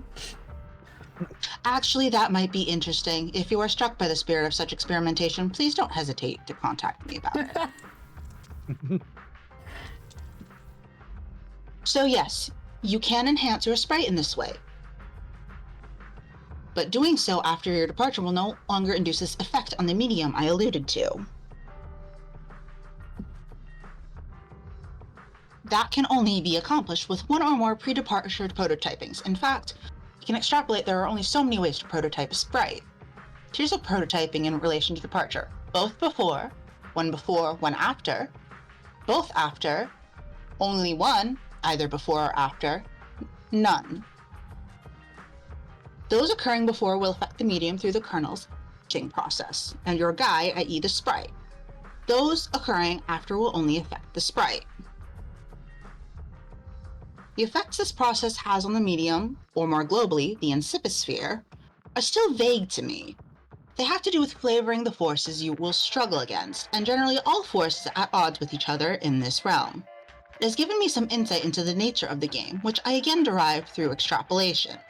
We appear to be engaging an instance of a dimension with a highly flexible set parameters, and a series of objectives surrounding an equally flexible mythological framework. This framework seems to begin as sort of a blank template and evolves with the player's actions, and likely further evolves with the addition of more host-client connections and thus more prototyped kernels. I regret to say I can't be much more specific than that without loosely extrapolating further. There are plenty of questions that have occurred to me, however. Questions concerning the kernel sprite, which I've raised implicitly already, such as what is the effect of an unprototyped kernel on the medium, or a double-lead prototyped kernel for that matter. And even more salient are the questions about this dimension itself. Do all players worldwide make it to this dimension if they successfully complete their departure? Or is it a unique blank instant of the dimension created for each new player? I have no evidence, but instinct tells me it is closer to the latter situation. There's no indication of any other players present in this realm. Alterations in the realm seem singularly centered on the actions of my co-player and myself. If I had to stake anything on it, I would guess every separate client server pair activates its own fresh copy of an incipisphere, or a unique session, if you will. But the quantity of players is a further complication which invites more questions. It seems the game was designed to suit two players most naturally, the server and the client. But through a mishap, my co-player and I have slipped out of the obvious tandem arrangement, and the only logical course of action to continue playing is to string a daisy chain of server-client connections together until, presumably, the chain is complete. Theoretically, we could complete this chain with only one other player functioning as the server to my client, and the client to my current co-player's server, assuming he can recover it. The strange thing is, though, in our instance of this dimension, there are 4 receptacles for divided kernels, not 3. Does this mean we are destined to have a 4th player chain? How could the game know such a thing? Perhaps it does, and if this proves to be the case, I will be sufficiently numbed to the realization. I can consider nothing about this game surprising at this point, and in fact, from the first moments of play, it managed to deviate so far from my expectations that I completely forgot what my original purpose with it was. I had chances to test some information I obtained on good authority during the prototyping phases, but it completely slipped my mind, and instead, the game's catacombs securing the dark, twisting paths to the necromancy were blundered into rather on accident. But perhaps you don't need to know any of this. Rethink organization? Lead may be waist deep, logoraic sludge. Trim down, bleh. Oh, sorry, we're trying to figure out why Orville's thingy went away. I assume you want to... Yeah, my cat was, not fucked with my computer. So. Oh, I love that for your cat. Do you still have... My video is open, so I'm not sure if there's something I should, Do you want to... Refresh? Yeah, either... Oh, I can refresh on my end, see what happens. No. I would recommend, making sure it's not minimized on your tray, and then also It's not minimized. Okay, I'm so looking at it right now. enter into the Video Ninja again, and then send me that new link. Okay.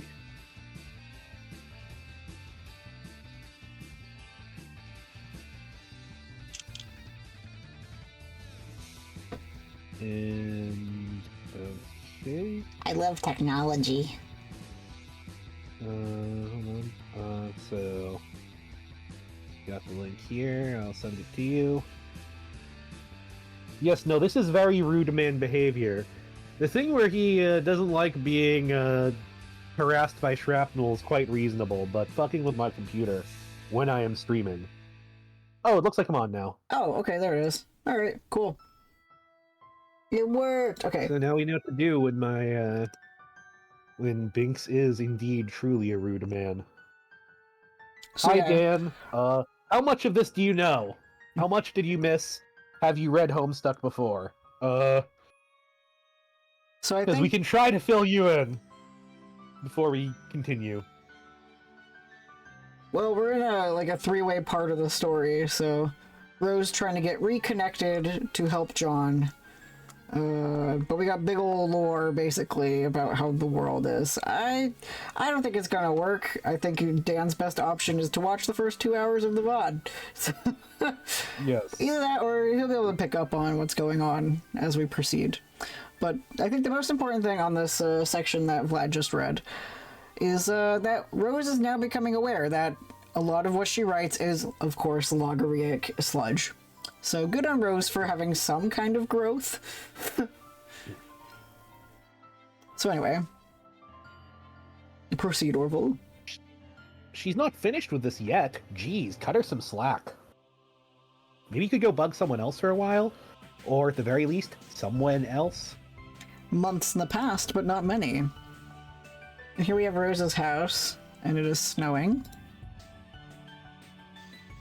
And Rose is knitting, and we have a little pester log between two Vlads. Vlad gets to talk to It's itself. inevitable with how many characters there are that we'll be conversing with ourselves in the future. Yeah. Maybe have to just make a list of all the characters I've voiced, just so I can keep track of them. And so whenever we get to the end of Homestuck, we can just credit everyone who voiced everyone. I've also recommended in the future, when we get to the troll chapter at least, taking notes. Okay. Yeah, like I have a Word doc up. But anyway. Hi, happy birthday, Rose! Heart. Hello, and thanks. Did you get John's present yet? I just opened it this very moment. What a stunning coincidence you would ask about it now. I am stunned. Yeah, I know. What will you make with it? And who said it was something from which something else would be made? Well, John did tell me what it was. Duh. I suppose I'll take a stab at learning the craft. It's the least I can do in response to the subtle dig concealed in his gestures. He often tells me I need a new hobby when I make perfectly reasonable, analytical remarks. Oh, but Rose, I don't think he meant anything like that by it. You see, not everybody always means the opposite of what they say, the way you do, and you and Dave always do. Maybe. His birthday's in a few months, isn't it? Yep. I finally finished a present for him. I've been working on it for years. Years? It's so hard to tell when you're joking, or if you're even capable of it. I just mailed it too, so it is sure to get there on time. Mail takes a while to get anywhere from here. I'll probably craft something with strong sentimental value. That should burn him. I don't think you really mean that. I guess not. So, shall I expect a green package dropped to my house via airmail from whatever screwball cranny of the globe you were tucked into? No. Sorry, but you were sort of hard to shop for. Besides, I have something for you today that I think you will like better than something in a box. Oh? It is a tip! This is already intriguing enough to compensate for the grave scarcity of lavish gifts parachuting from the sky. Please go on. Did you have a pet a long time ago that died? Yes. Okay, well, how did you feel about your cat? Did you love him a lot? Okay, well, I didn't mention it was a cat, or that it was a male. Pretend I'm surprised and you're embarrassed and move on. To answer your question, I would describe my feelings towards the animal as lukewarm. Okay, that's fine. It doesn't really matter, I think. Just, what if someone told you could play a game that would bring him back to life? If someone told me that, I would regard the remark with a great deal of skepticism. If that someone was you, on the other hand, then I would have to ask preemptively, is that someone you? Yes, that someone is me. I just thought you might find it interesting. So what is this game? Oh, I don't know, I'm just saying is all. I think you'll hear about it later and maybe you can talk to John and Dave about it. They are way more into all that stuff than I am. I'll see what the word on the street is about it, in due time. For now, I should probably order a copy of Knitting for Assholes. It would be a shame if I ran late with John's present. Aw. I love that Rose's birthday, Rose, Dave, and Gigi all have birthdays very close to each other in December. John's birthday, of course, is in April. I love the fact that Rose was able to do so much knitting in the time in those 4 months that she learned how to knit a giant squid figure for that doll. That was her first project, duh. Yeah, very ambitious. All right, Dave. I mean, yeah, she got the doll as a birthday present, so that would line up perfectly. Yeah, very, very ambitious. She takes the things very quickly. All right, Dave, get your katana. You captcha your katana. 2 + 1 + 2 + 1 + 2 + 1 equals 9. % 10 equals 9. And prepare to venture out into the apartment to retrieve your bro's copy of the game. But first, maybe, just maybe... Sand page. Dave retrieved dead bird. This one's delightful. Dude, that bird is long gone. Probably won't last long in this heat anyways. You don't even know what's up with this sick heat. The sun threatens to set but won't step off. It's staring you down like the big red eye of a hot needle skipping on a groove it's tracing around the earth. While lingering in midair, its heat seems to suspend time itself, stretching it like warped vinyl. It's meant to rain this season, but there ain't been a drop in sight. Even a little drizzle would help. Might help to fizzle this sizzle a little bizzle, set the record straight on this global turn tizzle. So don't change the dizzle, turn it up a little. I got a living room full of fine dime brizzles, waiting on the pizzle, the dizzle, and the shizzle. G's to the bizac, now we, ladies, here we gizzo. When the pimp's in the crib, ma, drop it like it's hot. Drop it like it's hot. Drop it like it's hot. English romantic poet John Keats.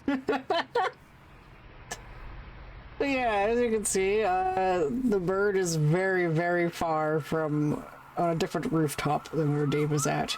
And of course we get another malapropism, I believe. Yeah. Alright. Dave, exit your room and go into the living room.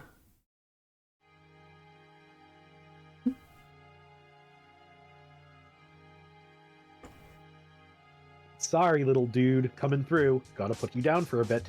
You figure you've left him hanging long enough. Dave hastily entered the room with wild abandon. You barge in and see a familiar face, a friendly face. It's Mr. T! To say, that's Mr. T, right? Alright, next up. Stands in the living room. Your bro spends most of his days in here. At night he crashes on the futon over there. You don't see him anywhere, though. There's the puppet chest he stores Lil Cal in when he takes him out on gigs. When he's home, he usually leaves Cal on display somewhere. And with good reason, because Cal is totally sweet. So sweet. Man. Which I think it's nice, at least, that, like, they have a one-bedroom apartment, and Bro lets Dave have the bedroom. Alright, Dave, pity the fool. I mean, canonically they have a one bedroom. Yeah. All of the fandom is like, nope, it's 2-bedroom. Yeah. I don't give a shit. 2-bedroom. You know, canon and fanon are often very different things. Oh, sometimes you get some cases where fanon literally eats canon. Yeah. Also, looking at this picture of the puppets, you see a pretty interesting one hanging off the futon. Ass out. It's Kermit's ass. Yeah. I mean, the Muppets do all have sex with each other. So Yeah. that is what Clickhole taught me. They're all married to each other, and they all have sex with each other. But they don't know why. Alright. It's your brother's Mr. T puppet, which of course is kept in the apartment with a sense of profound, humorous irony. But as usual with your bro's exploits, this is no ordinary irony or anything close to a pedestrian Tier 1 ironic gesture, which is a mere, meager, simple step removed from sincerity. This is like 10 levels of irony removed from the original joke. It might have been funny like 8 years ago to joke about Mr. T and how he was sort of lame, but that was the very thing that made him awesome and badass, and that his awesomeness was also sort of a joke. But in this case, the joke is the joke, and that degree of irony itself is also the joke, and so on. Like Homestuck. Only highly adept satirical ninjas like you and your bro can appreciate stuff like this. It's really cool taking stuff that other people think is funny but you know really isn't, and making it funny again by adding subtle strata of irony which are utterly undetectable to the untrained eye. Also, for good measure, Mr. T is wearing a leather thong and handcuffed to a pantsless Chuck Norris puppet.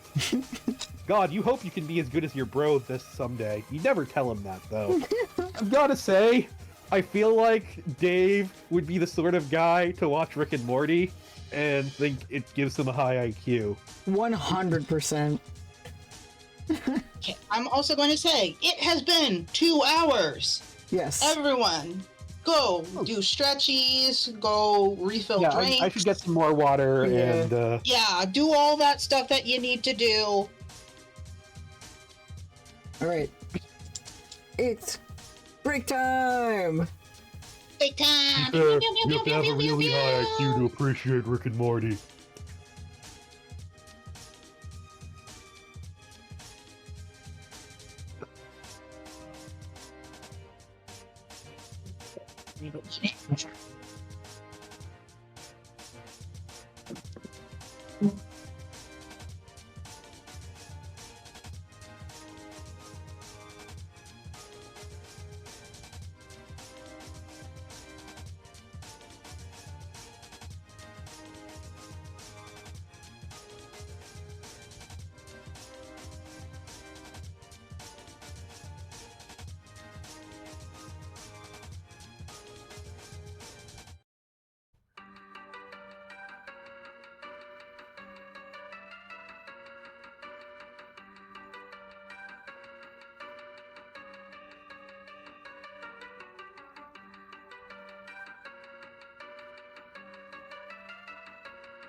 Okay, I'm personally back.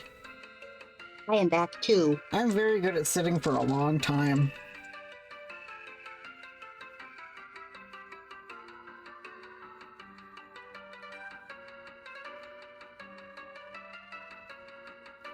I just love that, like, I'm remembering so many things that I forgot were major parts of the way that I act. Rediscovering yourself, Yep. as only Homestuck can make you do. I think that's my first time reading it as Holden, at least. So I read it right after I dropped out of grad school.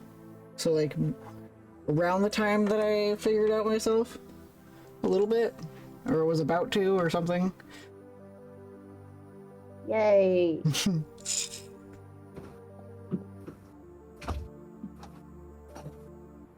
I hear him. He has arrived. I can too.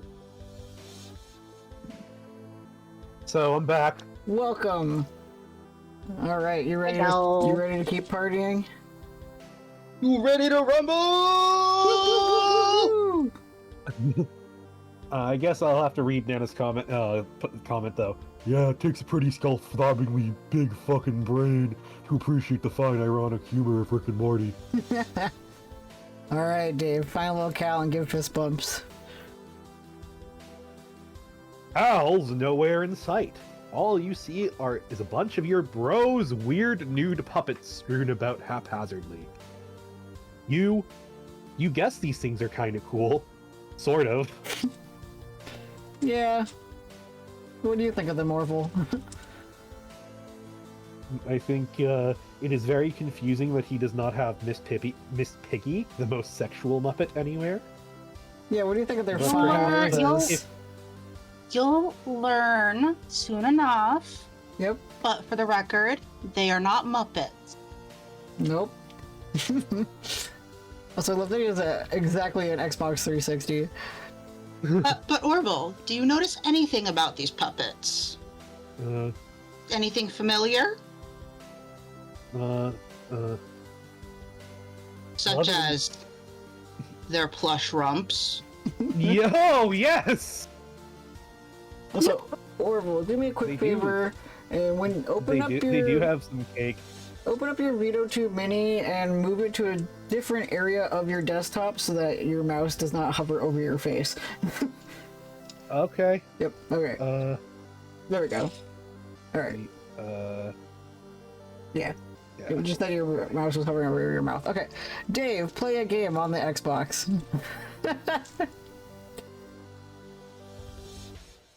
There's your Muppets. It looks like. It looks like. Uh-oh. Hold on. Guy's all right. Hold on. Oh, there you are, dude. Didn't see you there. Wait, We be chill today, wait, Cal? Orville, wait. Sorry. My internet blipped for a second there, so I wasn't in chat, and then your voice dropped on my end. So Oh, sorry. I can go back. Yeah, I can go back. reread the Xbox page. It looks like your bro was playing. It's not like him to leave in the middle of some totally intense gaming. Not like him to misplace Cal either. Man, you hope little guy's all right. And then I like that the Muppet Babies picture, they censored Baby Gonzo's nose. All right, now I can read the next page. Oh, there you are, dude. Didn't see you there. We be chill today, Cal? Yeah, you better fucking believe we be chill. Cal is the man. Which I'll have to try to find it, but back in Tumblr, people used to do Ask a Character blogs, and I did a Ask Lil Cal blog. And I have to find it. It was so stupid. But also note that the guy with his hand in the Frosty the Snowman puppet is censored.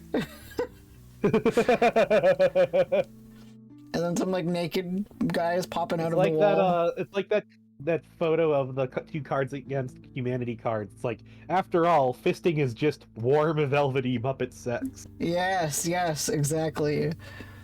All right, Dave, resist the urge to play Bros Xbox.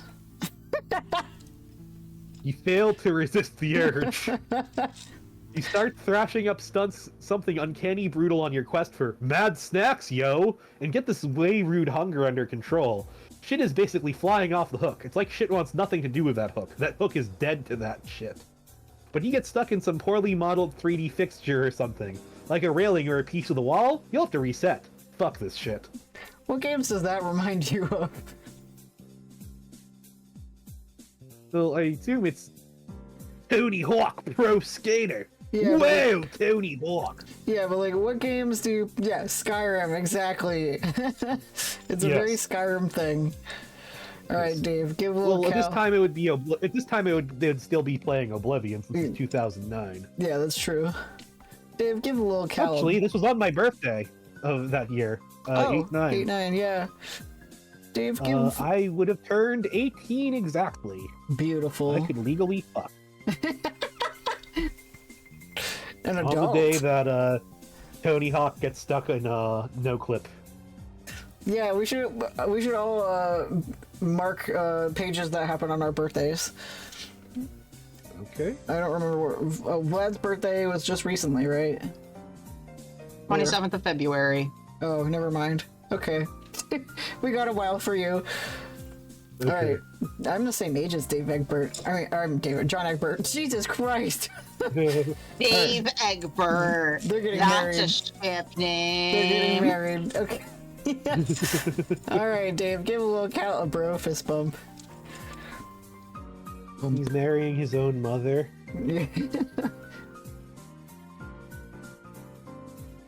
Alright. Aw, man, you almost forgot. You gotta give the Seaman some props. Next page. He gives the fist bump. Dave, check out your bro's sweet gear.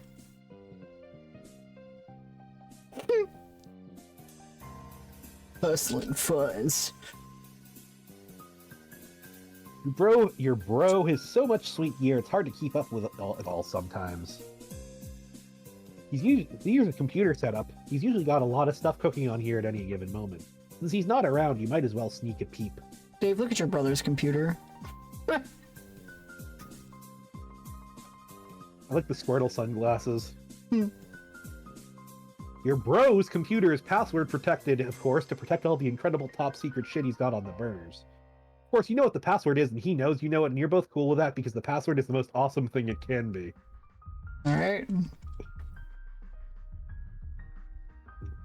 See? You enter the password. On the desktop is a hodgepodge of unnamed folders to store all the stuff he's working on. No one can decipher his organization system but him. He also tends to use the application Complete Bullshit to keep up with the ludicrous amounts of websites and news feeds he monitors to stay hip to the scene. Dave, open complete bullshit. As I say, those nested folders are totally just to hide all his Muppet porn. Oh, yeah. If you look, we have... Still moving. That's not good for people with dyslexia. Doyoman, I told you, man. I told you about the stairs.com.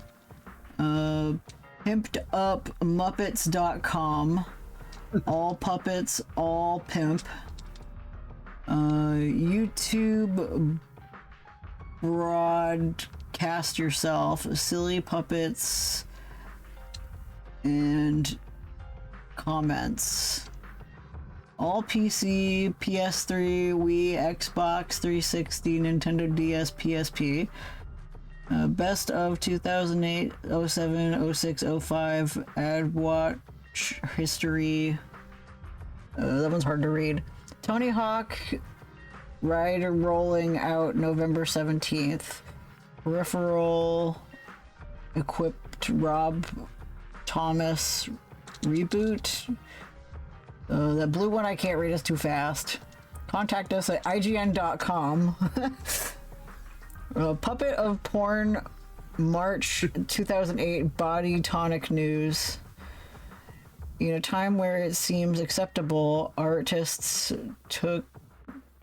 smoke crack, gang shoot each other, and parade everywhere. There's a home profile, so that's Facebook. Then comic number 5 of Sweet Bro and Hello Jeff. Review of Game Bros March issue, and that's the one that we read about Dennis breaking his thumb on the lawn. Another Puppets Forums wiki. Plush Rump, your online stop something there. Skyanet, which Skyanet is the servers near Rose's house. CNN.com, breaking news, U.S. world. Puppets of America. IMDb and Muppet Babies, 1984, created by Jim Henson. Yep. All right, Dave, check out if Sweet Bro and Hello Jeff has a sweet update.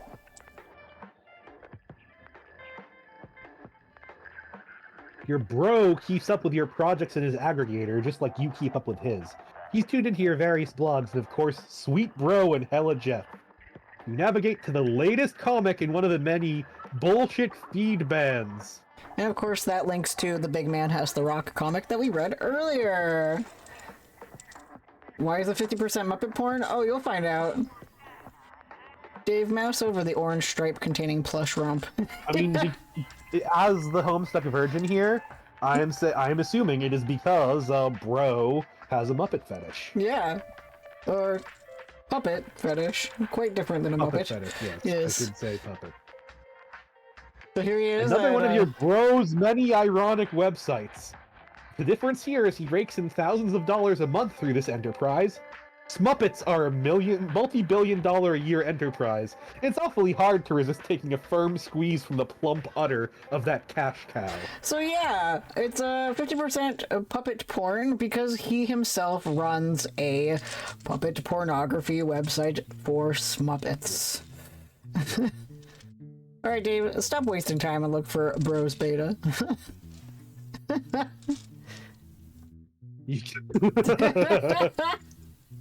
You guess you've messed around on his computer long enough. Better get a move on before it's too late for Rose, or worse yet, your bro catches you. But my god, the rumps, they are transfixing. You know this is ironic and all, and your bro reaches echelons of irony you could only dream of daring to fathom. But on rare occasions when your guard is down, it all seems just a tad unsettling to you. Yeah, imagine being 13 years old and seeing that on your older brother's computer. I Yeah. So I feel like Dave is also one of those people who like browsed 4chan and like totally thought all the ironic racism was really ironic racism. Yep. Like 2016 or so was like, Yep. Oh, no, it's not. Crap. Yep. Alright, so there's Cal on the speaker, and up next. Yep.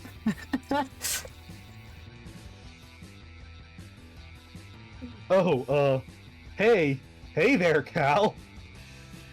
Dave, give little Cal a nervous fist bump. And there he goes. Yeah, like chicken jockey, yeah, sure. And then next up. You're starting to flip the fuck out, without losing your cool, of course. Yep, he's having an existential crisis about all the puppets. Dave, pester John to ease your nerves. You get Egbert on the line again to give him the lowdown on your progress. You feel it's important to keep the wires hot. But he's not answering. You wonder what that guy is up to. Next up.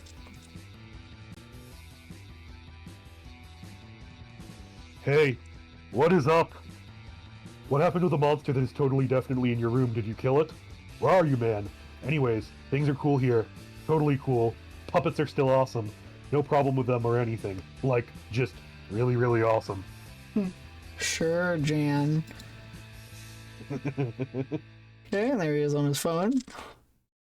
Looks like Rose is finally logged in again. Didn't John say her house was burning down? You wonder if she's on fire yet or what.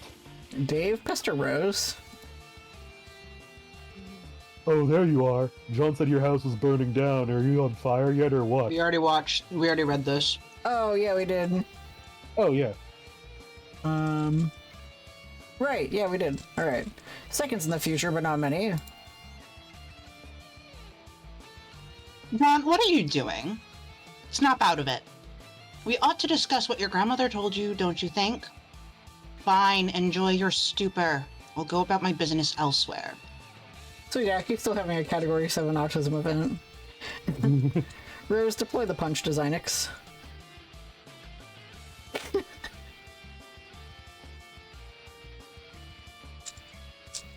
Ron, whenever you read this, you should know that I put the shale you collected to use and finally deployed the punch to Zynex. It is in your study. I can only drop it though. You'll have to be the one to mess around with it and see what it does. When you're finished with your weird histrionics, maybe you could give it a try? I'm updating my walkthrough and it would help to know what it does. Okay, next up. He stares out the window begrudgingly at the imps. Also, I should probably warn you that your house and yard are completely infested with monsters now. Try to be careful. Okay, next page. So I can see. Stupid lousy imps. They're mucking up all my cool stuff. Oh, there you are. Oh, yeah. Sorry. I'm not sure what came over me there. I was really acting crazy for some reason, but my head feels like it's clearing up. I think I'm alright now. John rebuild the claw hammer and return to the specibus.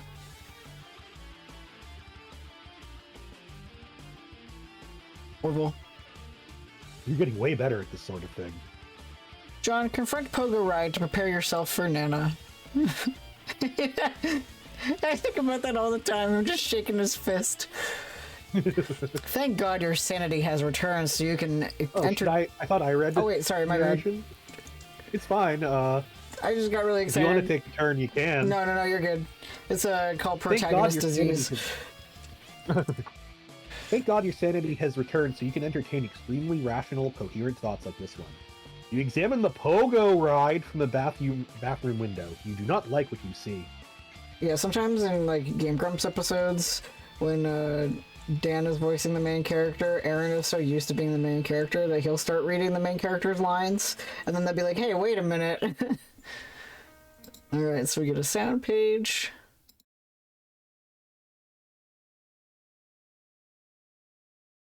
Giddy up. Use arrow keys to operate the Pogo Ride.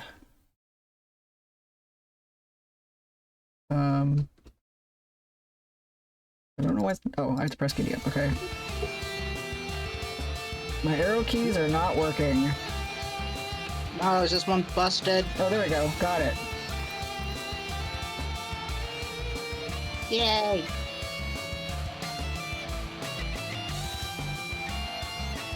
The music isn't working for me. You have to press the giddy up button.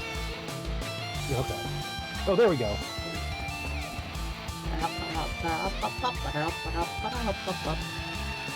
My score is 964.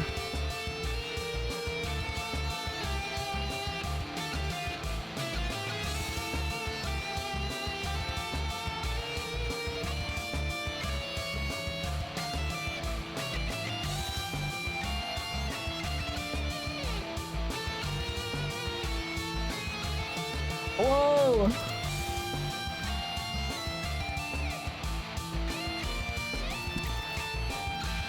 I don't know how I did that.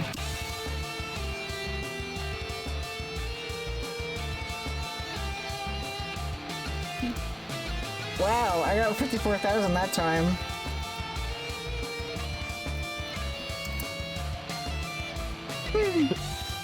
I got 0.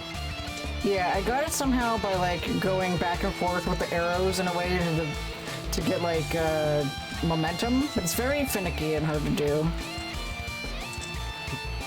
Alright, anyway. Those sons of bitches. No one risks painful injury on your green slime ghost Pogo Ride.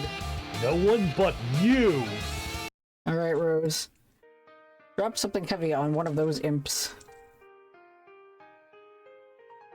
And then she drops the piano and gets grist. Rose, my piano! Oh. Sorry. No nuance to these controls at all. I was hoping to bludgeon the imp without letting go of it. Guess I can't really do that. A broken piano isn't the end of the world, though. I guess you're right.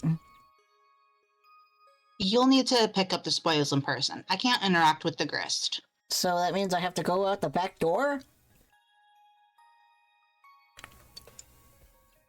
Yes, is there a problem? Well, it may sound dumb, but I was hoping to avoid Nana and her spooky ghost cookies.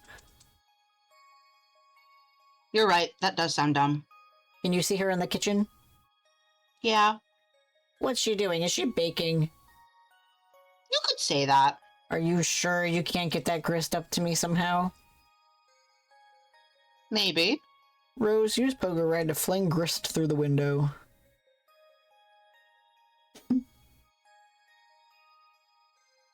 Doesn't look like that grist is going anywhere. You just never know with these gaming abstractions. Okay, next up. The pogo is ripped right out of there. Rose, drop pogo ride in John's bathroom. And John, get the grist. There you go. Now, why don't you check out the design X? You can do that while I get to work. On what? Piano level up for slaying the imp. The piano, in its valiant effort, has unfortunately been slain. But if it hadn't, it would have raked in so many boon dollars, you have no idea. So many! Rose, it's time to build.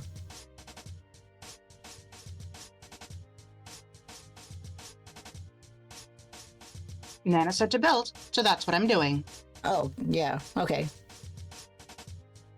But this sure is going to take a lot of grist. Looks like you're going to be busy, John. Ah. Well, what are you building? Stairs. They're fairly expensive, actually. Oh man, I could have warned you about the stairs, Rose. That's the first sweet throw in hell of Jeff. I can't imagine Rose hasn't read even the first one.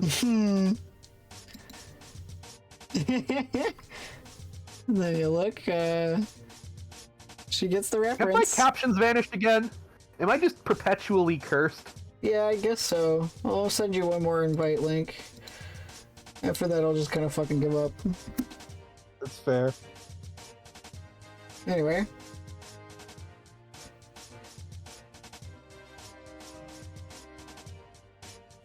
Here we have Rose giggling. Okay. I'll try regrouping some of the grist from the catwalk I built earlier. Okay. Looks It like keeps it's working. happening. Ah, good. Looks like I can get a refund for earlier allocations. I told you, Rose. I told you about the stairs. Okay. Consider me fully briefed on the matter of stairs. Now, if you don't mind, it's hard enough to concentrate on this without immersing ourselves in Strider's non sequitur. Did you know he thinks puppets are cool? Does he? He's so dumb. Rose, use Bill Grist to construct observation tower on roof.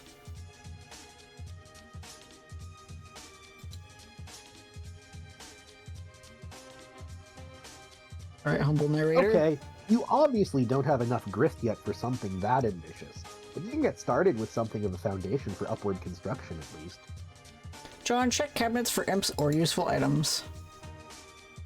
No imps in here, just a lot of shaving cream!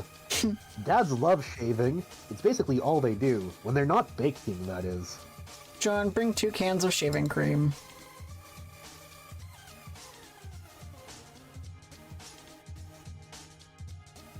You capture-log 2 cans of shaving cream just in case. You never know when you'll need to bust out a hilarious shaving cream Santa beard to ratchet up your prankster's gambit. Your telescope goes flying out the window. John, ride pogo ride.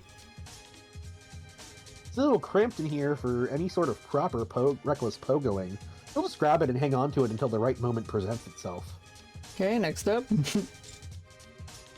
The towel floats back down to the rack. The circle of stupidity is complete. What is even happening? A lot. And the thing, this is still technically the slow part. Yeah. Yeah, the circle of stupidity is complete is when Nana says a lot. Alright, Rose, check up on Nana Quinn, see what she's cooking. A lot of cookies. And then we see an imp reaching for the cookie. And she blasts it with her laser eyes. Alright, John, make your way to the study. And there we see some imps abjuring him with a ugly little statuette. And he's very angry about it. And The there we other see... one has a fire poker. Yeah. And there they are, running amok of the entire living room. Looks like the imps have taken a shining to the Crux Struder. Cruxite and black goo. Everywhere. John rides Slimer Pogo and one-up that imp. Well, okay, it's not a Slimer Pogo, but you mount it anyways and brandish your deadly armaments. John, ride your steed to victory. And he's bouncing on him. And down the stairs. This is incredibly dangerous! John, flip the fuck out. See how they like the old double-barrel lather blaster. Whoops, oh shit!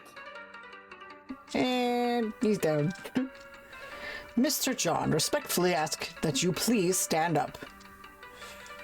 He gets up, brandishes his barbasol. Don't move or the Pogo gets it! And now, sir boy, flee from this boorish rabble post-haste.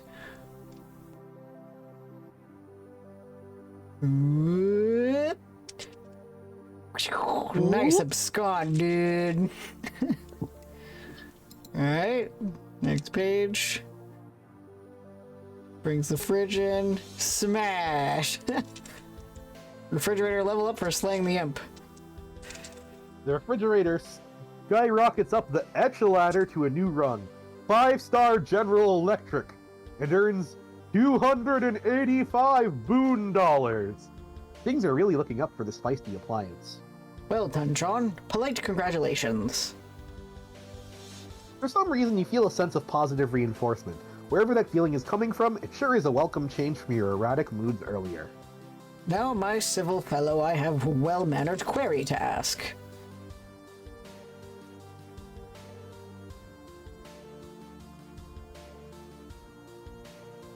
Yeah, we get more rows here. Walk the entrance to the study to... Huh? Oh, so we get more rows here. Oh, yeah. I blocked the entrance to the study to give you some space to work with the design mix. John, imp's behind you. Should I take care of it? You trapped your PDA again, didn't you? Why did you have to pick up all that stupid shaving cream? So pointless. Rose, drop something heavy on one of those imps. And she picks up the safe. Smash. John, might I bother you for a can opener? Yep. Oblivious to the commotion behind you, suddenly you find yourself pondering the whereabouts of a can opener. You think there is probably one in the kitchen, but the path is blocked by your refrigerator. Next page.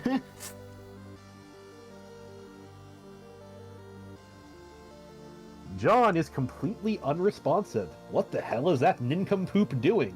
Also, that like little gesture he does there, yeah, me and Nana do that so often.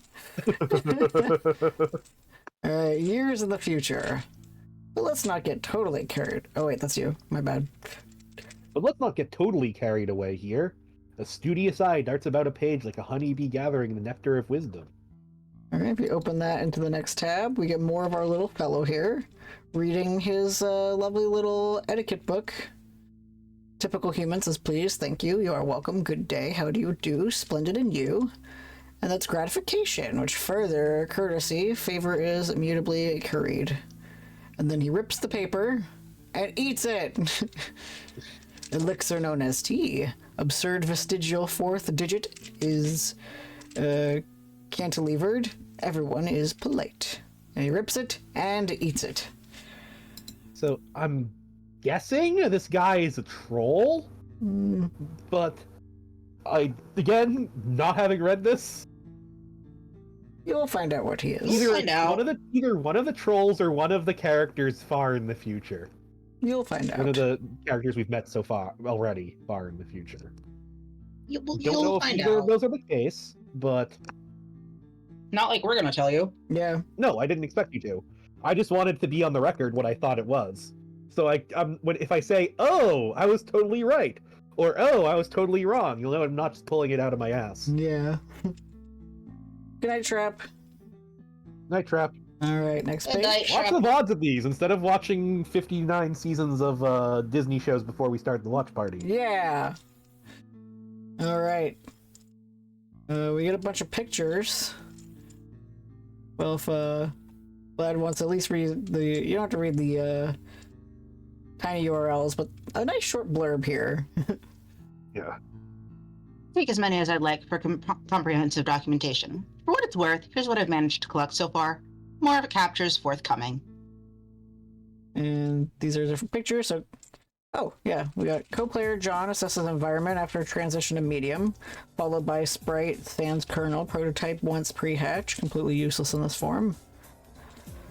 So, severed from suburban grid, house remains mysteriously powered. Convenience presumably facilitated by game, which perhaps deems navigating a powerless house to be a handicap less in keeping with the spirit of the game's principal statement of challenge.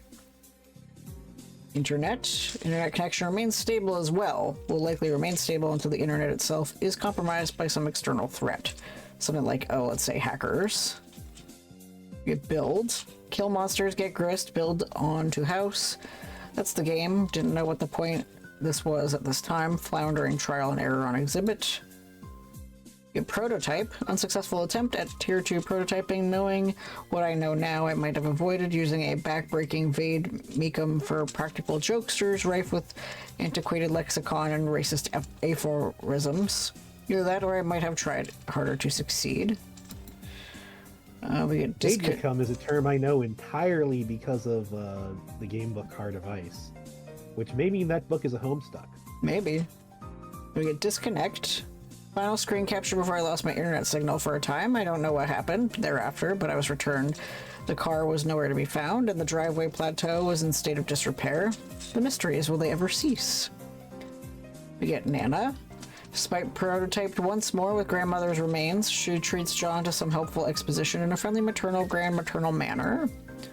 We get Weirdo. Co-player has displayed inexplicably capricious behavior since arrival, stress-related. Contracted virus indigenous to realm. It should be noted he was kind of a weird guy anyway. So yeah, he's autistic. We get Design X. Design X deployed. Still no clue what this does. At mercy of co-players' foolish prioritization tendencies. Grist. Grist payload from slain foe, whether I deal the damage or co-player does. Yield is the same. There's significant advantage in battle. Taking measures into my own hands deprives John of hand-to-hand combat experience, which ostensibly will become more critical later. We get up, building the point, building upward, the point sharpened and directed. We get steed. Ah, steeds, what steeds? Has the whirlwind a home in your mains? Is there a sensitive ear, alert as flame in your every fiber? Hearing the familiar song from above, all in one accord, you strain your bronze chests and hooves barely touching the ground, turn into straight lines, cleaving the air, and all inspired by God, it rushes on. We have Barbasol Bandit. Yeah, I have no idea what the fuck he's doing here. We get Really. Another one of these things. Really, Egbert family. Really? And, a view of his kidnapped father's room. I can see it here for some reason. Perhaps this is because John himself has never entered this room. It is possible that I can see only in a sense what John can see, or has seen already. I have not found the time to discuss this with him yet. If he enters the room, the questions may answer itself. Alright, Rose, construct a loft above John's room. Cleverly, yep, cleverly using those chimneys. And then makes the platform. And Ladders seem to be a bit cheaper than stairs. hello, John. It appears we have reached an impasse.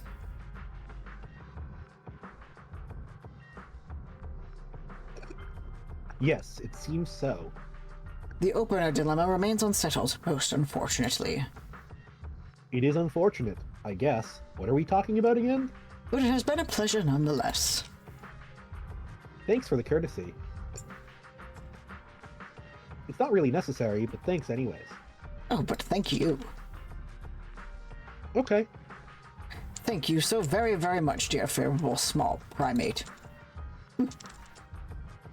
And Rose is kind of just pissed off at stupid men. I shall take my leave now, John, until next time. Wait, where did all this sweet loot come from? And why is there suddenly a crumpled hat on your head? John, gather grist, examine Designex. Feeling especially economical with your behavior suddenly, you scoop up all the grist in the room and then turn your attention to the Punch Designex, all in one fell swoop. The device features a countertop station design with a keyboard setup, not unlike an old-fashioned computer. There is a blinking red light and a diagram etched into a panel. Okay, next up. There's the diagram, which is the picture of the Silodex cards. You flip them over. It's something about typing and entering it in. Rose, answer Dave.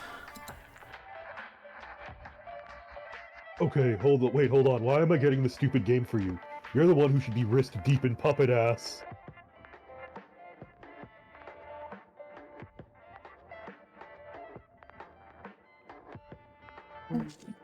What is the specific problem? The problem is I am up to my goddamn neck in fucking puppet ass. Or puppet dong. You know you like the mannequin dick. Accept it. I am enrobed in chafing, wriggling, god-fucking-damned puppet pelvis. An obscenely long, hoarse Kermit cock is being dragged across my anguished face. Let's put this into perspective. You put up with the puppet prostate because you love it.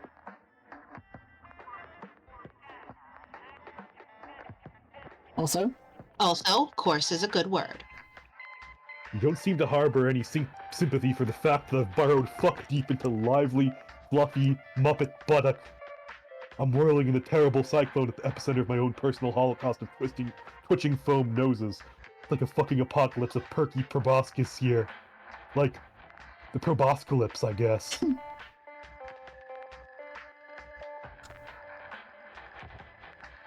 you going to start rapping about this?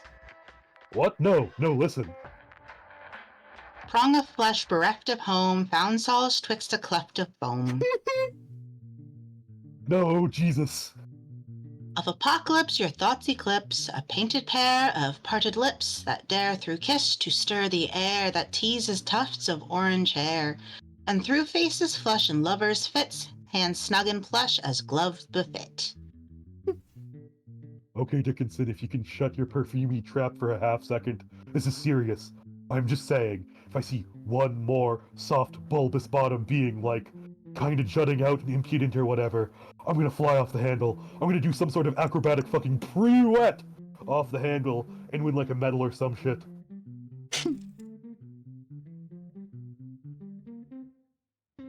Then let's hope there will be a squishy derriere somewhere below the handle to break your fall. You'll definitely remember acrobatic fucking pirouette off the handle. Yeah. John, observe back of the first visible capture card. You flip over the top card containing your Pogo Ride. Anytime you capsulog something, a new code appears on the back of the card. You always wondered what the code was for. Damn, these things are hard to read, but then you've never really found any reason to decipher them. Until now, perhaps? John, examine reverse side of hammer card in Strife Specibus. Looks like cards from your Strife deck have codes too. John, enter capture code as seen on back of Pogo Ride.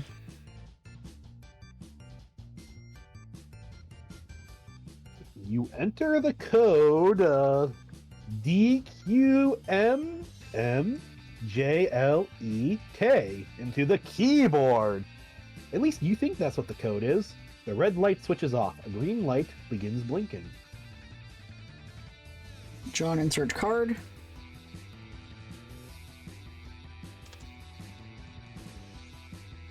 Okay, now it's all punched. John, type in NZ7UN6BI. In the interest of due diligence, you enter the other code and repeat the process with that card too. Both cards are now punched with different hole patterns.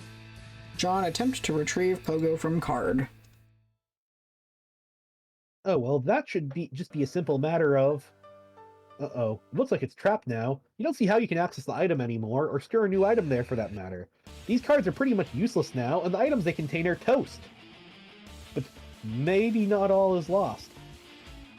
Recalling from your experience with the pre-punched card, you may be able to use the cards to replicate the items in question. Assuming you got the codes right, that is.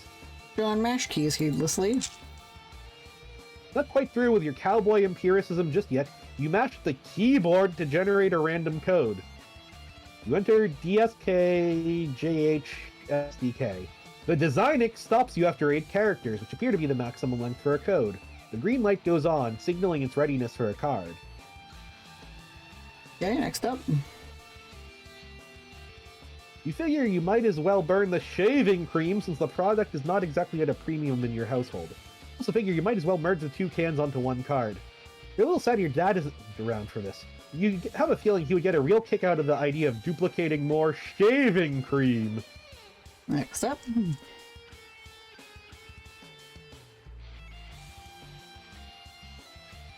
You punch the card with a pattern that is no way related to the code for the item it contains. This should make for an interesting experiment.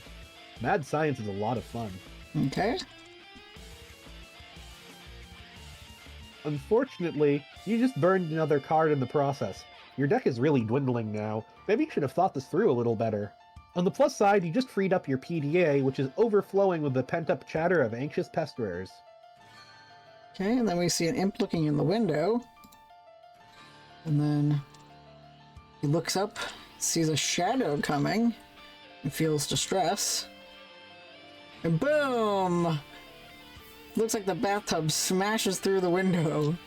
And then smashes through the wall as well, bringing out more grist. John, answer your chums. Puppets! Awesome! That's really all there is to say on the matter. Turntech Godhead, PG, changed his mood to rancorous. John, I'm about to throw a bathtub through your wall. Watch out. Wow, that was so totally unnecessary.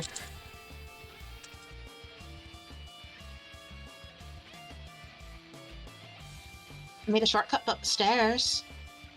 I thought it would be a good idea to get up there and try the cards as soon as possible. Also, you weren't being terribly responsive. You mean these stairs? Man, look at these shitty stairs. They're so narrow. I'm supposed to climb those? They're perfectly navigable. I'm saving on grist for now. If you keep slaying foes, collecting grist, and expanding the cash limit, we may not need to be so economical with our resources in the future. And then he looks up through the hole.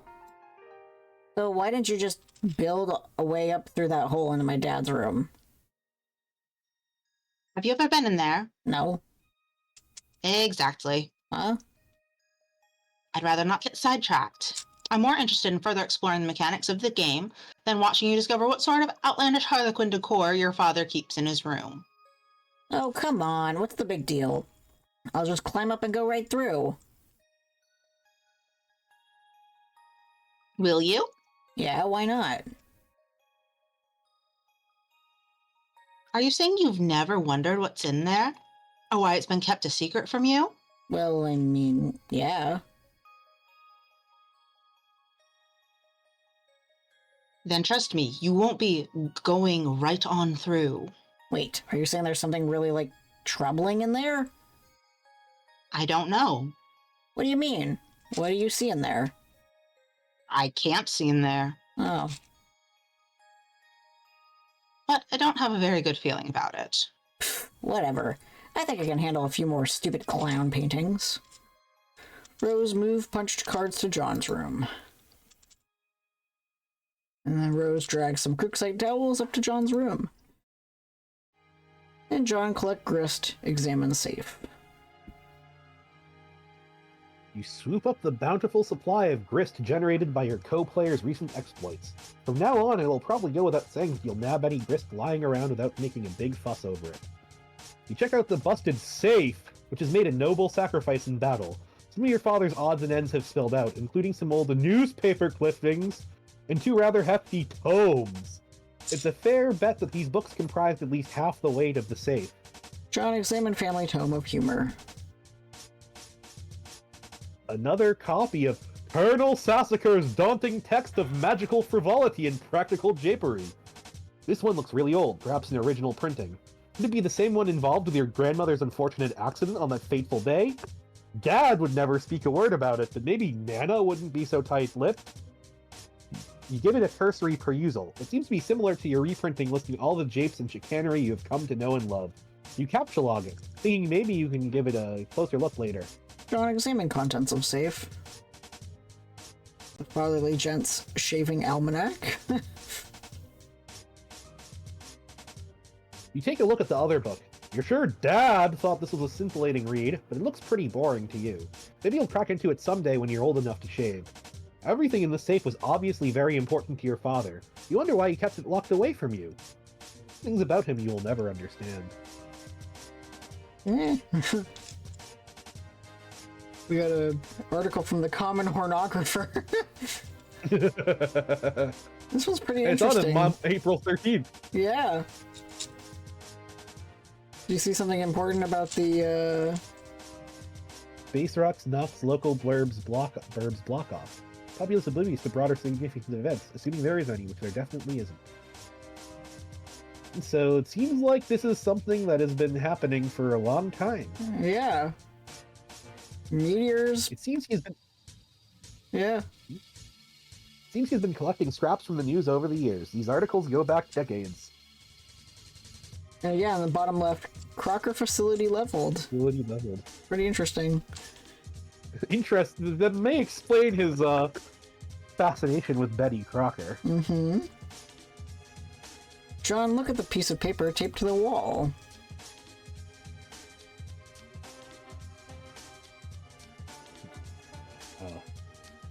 I guess, do we determine who voices John's dad? I think you voiced Dad. I don't remember. I mean, if so, I'll take it. Even if not, I can take over now. Son, if you are reading this, it means you are now strong enough to lift the safe. You are now a man. As such, you are entitled to what is inside. I know you will take this responsibility seriously. I am so proud of you. Aww. I think that you are now a man is another common one I think about all the time. Anytime I lift something really heavy. John, turn the card over. You guess this is the combination to the safe. This is completely useless. John, examine the back of the captchalogue card on the floor.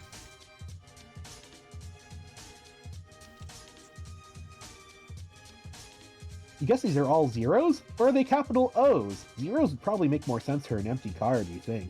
John captchalogue the card. And it flings right out. John, enter the code on the back of the card into the Design X. It's all ones. John, punch the card.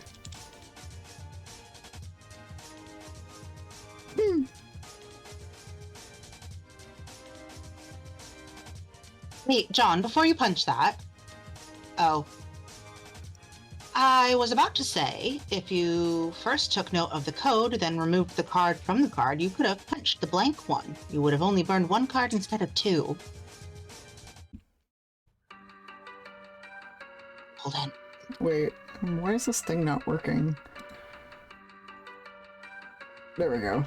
I had to manually press it. Okay. Oh, yeah, you're right. Damn it. John, throw hat down in disgust. John, captchalogue punched captchalogue card. Captchalogued captchalogue card. And that flings out the PDA, but Rose catches it. What? John takes PDA. 2-card Silodex, Inventory of Dumbasses. But the book kills that imp, so John level up. And he gets more Now money. a pesky urchin. Yep. Colonel Sassacre, level up for slaying the imp. The Colonel soars to new heights on his Etchel ladder, reaching the rung, one-man julep vacuum, and pockets 9,550 boon dollars. Jump change for the genteel, aristocratic Southern Colonel. Bathtub, level up for slaying the imp. The bathtub surges heroically and surpasses the rung. Archimedes' Aqua Cradle, proceeding directly to vaunted rung, Taft Jammer. The tub makes off with a cool 490 boon dollars. The tub's basin capacity remains unaffected. Safe, level up for slaying the imp. If the basement capacity was affected, it wouldn't be a Taft jammer anymore. Yeah. Okay, The safe was slain in battle. A great flaming nautical pyre carries it off to Valhalla. John, make your way up those stairs, post haste. You're not sure. They look pretty precarious to you, but you've been assured the stairs are perfectly navigable. Okay. The lad scrambles up the stairs, slips. Lousy, stupid goddamn stairs. Gentile's a great choice of words.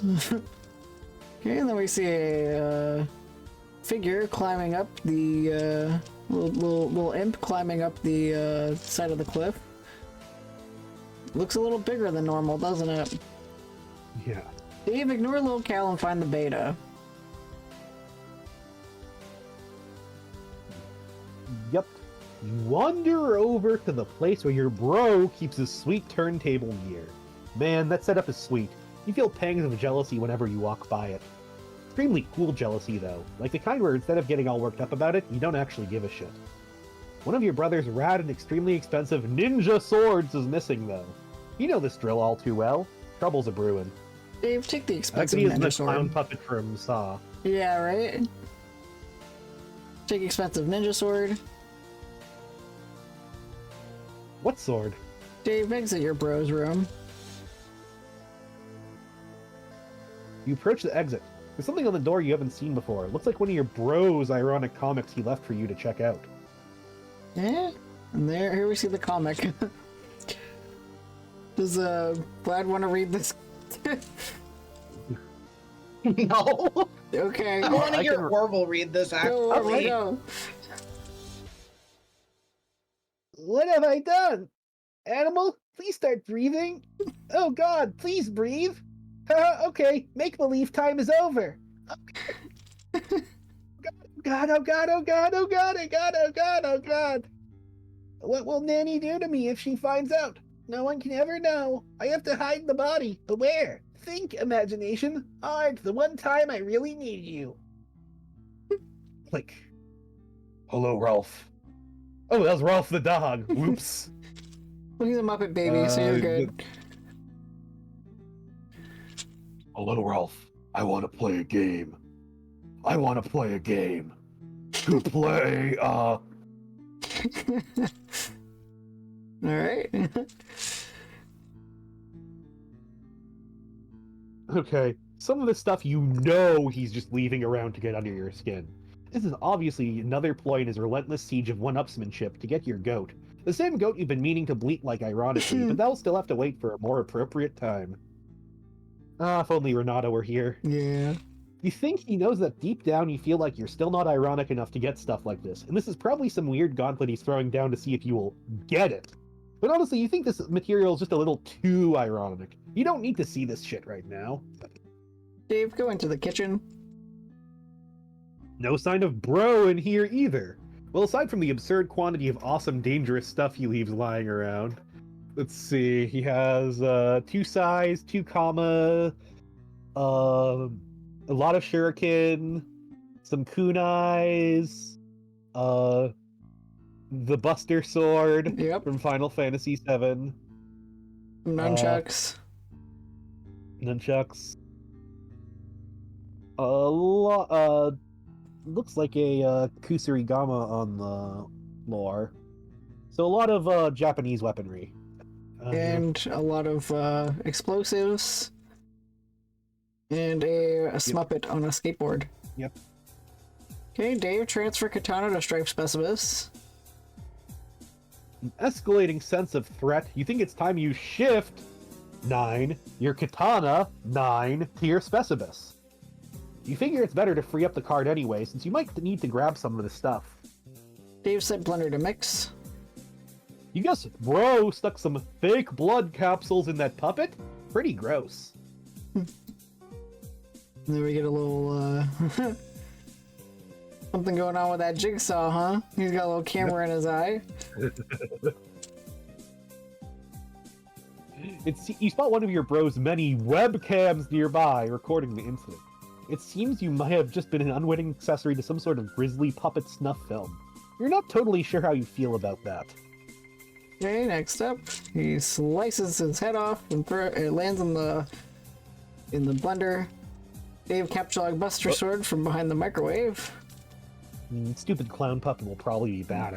He got owned by a baseball bat in the first movie, and he was still up back after that. But I don't know.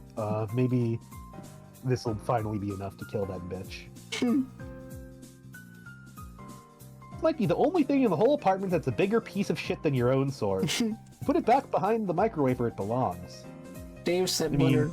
Yeah. It is literally the shitty starting weapon Cloud starts with, so it probably is just more shit than a random... Yeah. It's literally like the basic bitch-ass starting weapon in the game.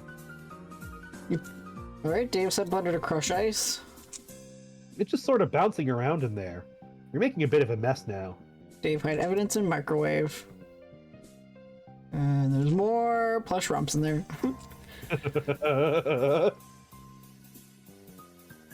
See? Like, his hobbies are cool and all, and you guess he's got to put his shit somewhere. What if he just wanted to heat up a burrito or something? This kitchen is pretty much useless. Dave grabbed those fireworks. You captcha-log all the fireworks. 2 plus 1 plus 2 plus 1 plus 2 plus 1 plus 2 plus 2 plus 2 equals 15, percent 10 equals 5. The sink has to offer. You just know these are going to come in handy. Why would they be in the sink if they weren't? Looks like one of them is still stuck in the garbage disposal. Dave captcha-log shurikens. You grab the shurikens, 5, and hey, be careful where you're putting stuff, especially if you're looking to turn your Silodex into a powder keg full of sharp things. Next up.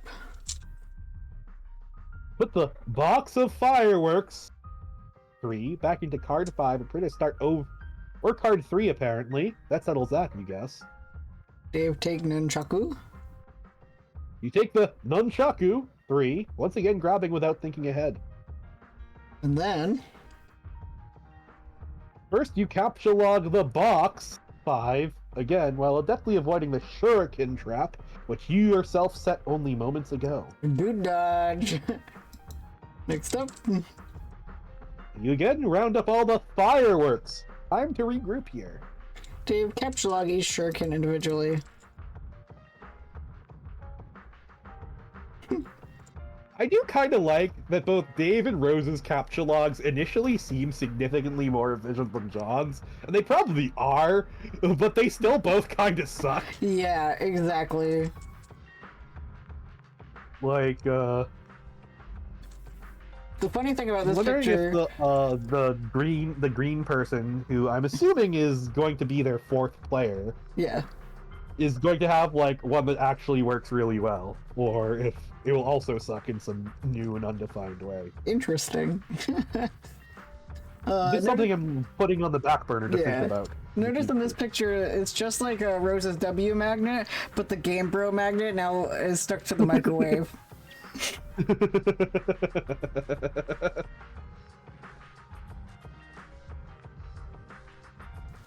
You get to round up all the fireworks. Time to regroup here.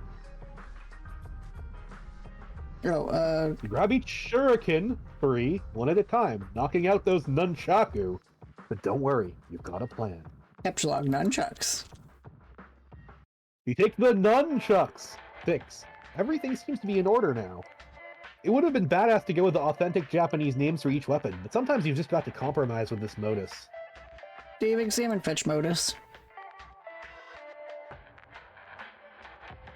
You flip over your fetch modus and check out the back. You're not really sure where it is you're keeping this thing. Oh well, who cares? Dave, press eject button. Yes. That is a good point, Nana, but also, Dave and Rose are kind of more fucked up than they like to think they are, so I'm wondering if Garden Gnostic actually has, like, a higher quality one. And that could just be, no, they're completely correct. Or, they are completely correct, but also, it is not significantly more stupid and weird than theirs. I don't know, again, I'm just throwing shit out. could be like, oh, that's what that meant. Or I could also be like, Yeah, that's yeah, true.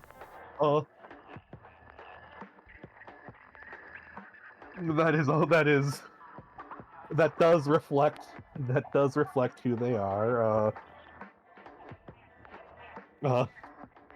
John is probably the least dysfunctional of the three, despite nominally being the most inept. Alright, press the eject button. He just doesn't layer everything with massive piles of irony, or at least less so than Dave and Rose.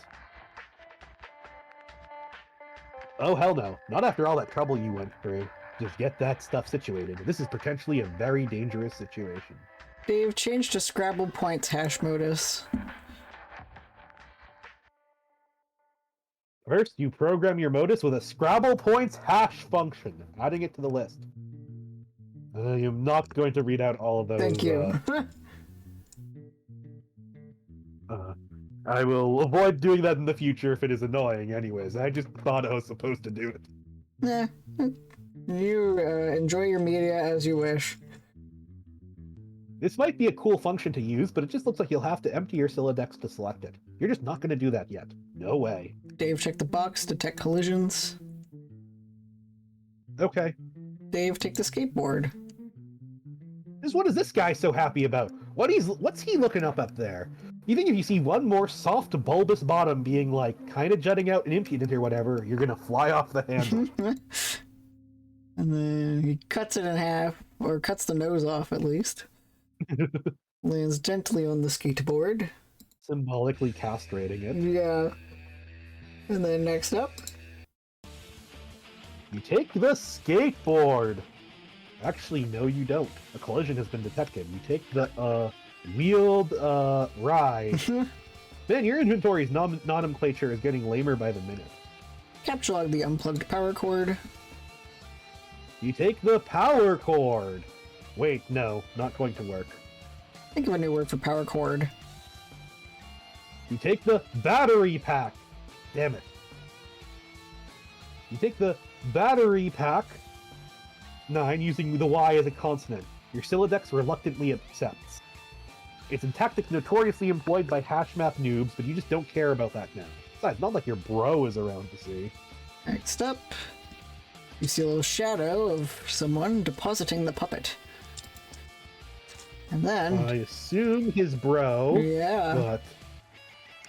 And he's shocked. I love the little, like, leg up he makes when he jumps. Like, his body is shocked, but his face is not. Dave, search for some mad snacks, yo. Oh, it's just little Cal again. You can never stay mad at him. Anyway, you gotta get this way rude hunger under control. You figure you ought to scope the fridge for some grub. This hunger is so ill-mannered it would make a room full of snooty dowagers commit mass suicide. Dave, open refrigerator. Oh god, more shitty swords. Of course you knew these were in here. You're not even sure why you looked. If you want to keep any food or beverages in this apartment, you've got pretty much no choice but to hide stuff away in your closet. Dave takes swords. The hell with it. You try to take the entire jumble of unbelievably shitty swords and prepare yourself for. Looks like that works, actually. You capture log the jumble of unbelievably shitty swords. Dave used Ice Maker, it's still hot around here. You dispense several cherry bombs. And next up, Wait, who's that looking at you in the reflection? next. Where'd the little dude scamper off to this time? Dave capture log cherry bombs. You go for the cherry bombs unsuccessfully. After mulling it over a bit, you take the red spherical salutes. Dave take blender. Blender is a pretty simple word and you can already tell it's not going to work. Instead, you take the whirling blade pitcher. It's really a much better name for it, you think, anyways. Activate garbage disposal. Stuff. stuff down Mr. Purple Guy and Purple Guy. Stuff down Mr. Purple Guy into the garbage disposal. No wonder he became so evil. Yeah. He got castrated and thrown into a garbage disposal. Still not sure what he's so happy about, or what he's looking at up there. Then he just discovered the suffering of children could give him real ultimate power. Well, Dave is a suffering child, so... Alright. I'm still not sure what he's so happy about, or what he's looking at up there. Did I say that already? Yeah, next page. Oops. Oh well. While you're at it, you dump the contents of the blender, whirling blade pitcher, into the disposal. But you suffer an unfortunate garbage disposal head jam. You notice something in the reflection. Something above you. I wonder what it is. Well, Dave, look up. It says, hello, Dave, on a puzzle piece.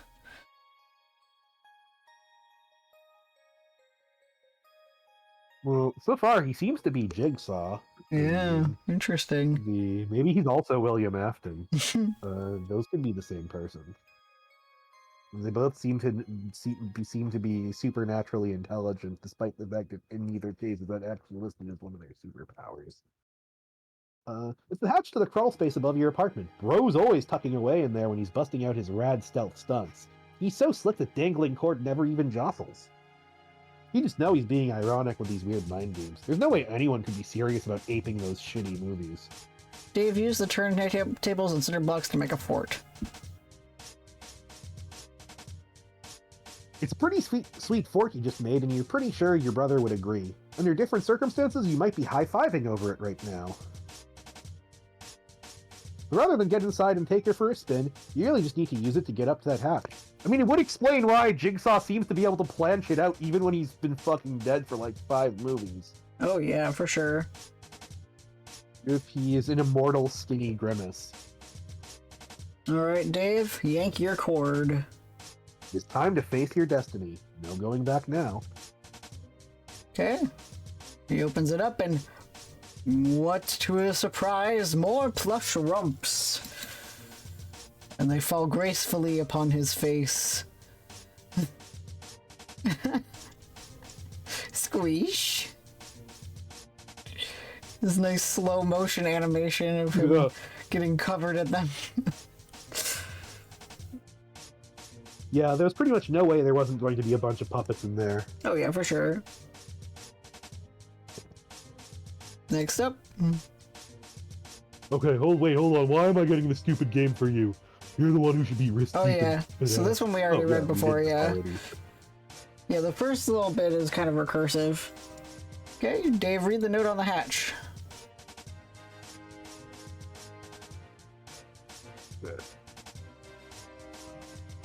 So, I guess, so I'm assuming this is Big Bro, in which case, who's going to be Bro? I guess since I was Dad, I'll be Bro. Bro, roof, now, bring Kel. We're doing it, man. We're making this happen. And that's why we made you read that. Alright, Dave, burst out of the puppet pile like the one. Dave, be the other guy.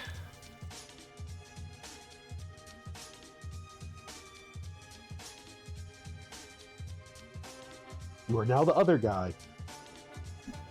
John, take dowels and sheets from bed and make a tent.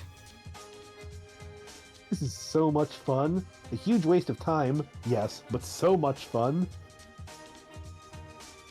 Next up. Carve a totem of the punched pogo card. Okay. Oh wait, you read those. Yeah. My bad. That's okay. Continue. Put the punched card containing the pogo ride in the slot. And say carve a totem from one of the Cruxite dowels. John, repeat process with other cards and dowels. Use the card containing the code for the hammer, as well as the one with the random code you punched over the shaving cream card for the hell of it. You carve the respective totems for the cards. John, do the same thing with capture log, capture card. You make a totem for a capture log card. Pretty bare bones looking totems, if you ask you. Rose, collect totems.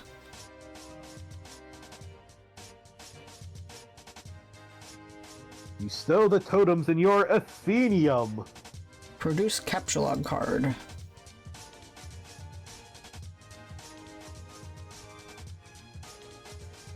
The Alchemitor requires 1 unit of any type of grist to produce 1 card. You decide to use Shale since it seems less generally useful than Build Grist as of now. You make a whole bunch of them. Okay. Whoa, did you just make all these?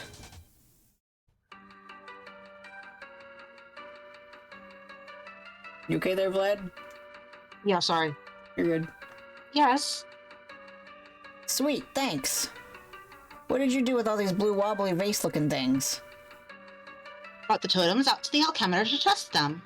I'm taking some things into my own hands to save some time. Okay.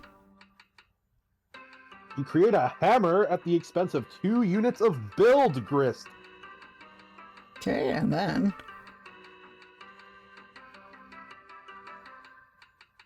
You make a Pogo Ride 2. -5 build, 1 shale. Then... Use the totem carved with a random code.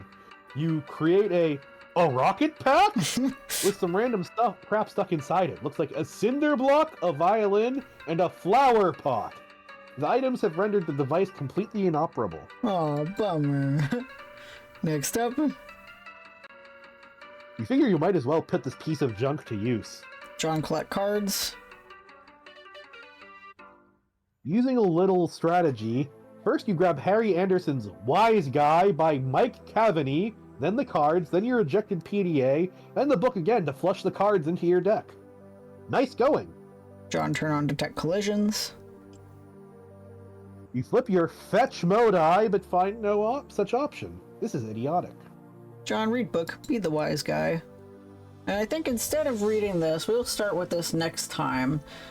Because pulling up the Homestuck wiki, it turns out Act 2 is longer than I remember it being, and we still have about 130 pages to go. Okay. So, we'll go through the rest of Act 2 and maybe start Act 3 2 weeks from now. Yeah, I definitely thought that we could get to the end of Act 2 by 10:30 as I had slotted, but I didn't realize that this act is 511 pages, while Act 1 is only 247. So my math did not math. But luckily, you know, Act 3 is a lot shorter. It's slightly longer than Act 1, so we might be able to do Act 3 next time.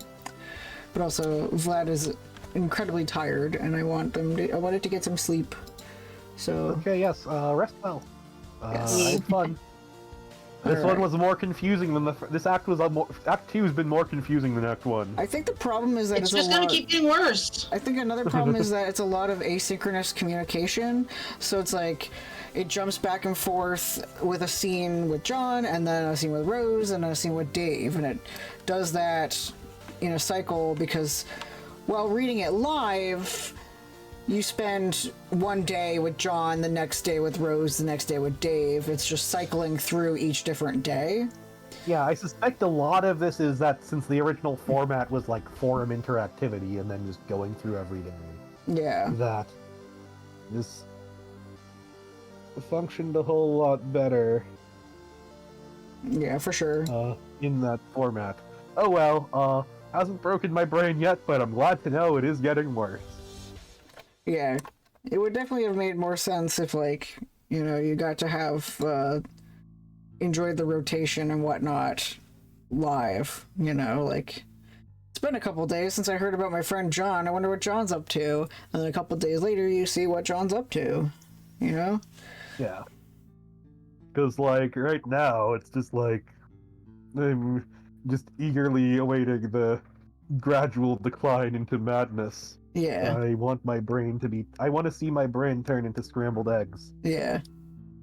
So mostly today you just like witnessed a lot of like child abuse on Dave's part, child abuse on Rose's part, Yeah. and John. This is basically, again, this is actually John. Again, John might have the least horrible family. Yeah. Since we don't know his father's intentions for making large numbers of cakes. Imp abuse on John's part, yes, and his very much beloved Nana, who gave us the whole lore of Skya, which is an important part of the game. He just kind of in the middle of this just completely dropped that.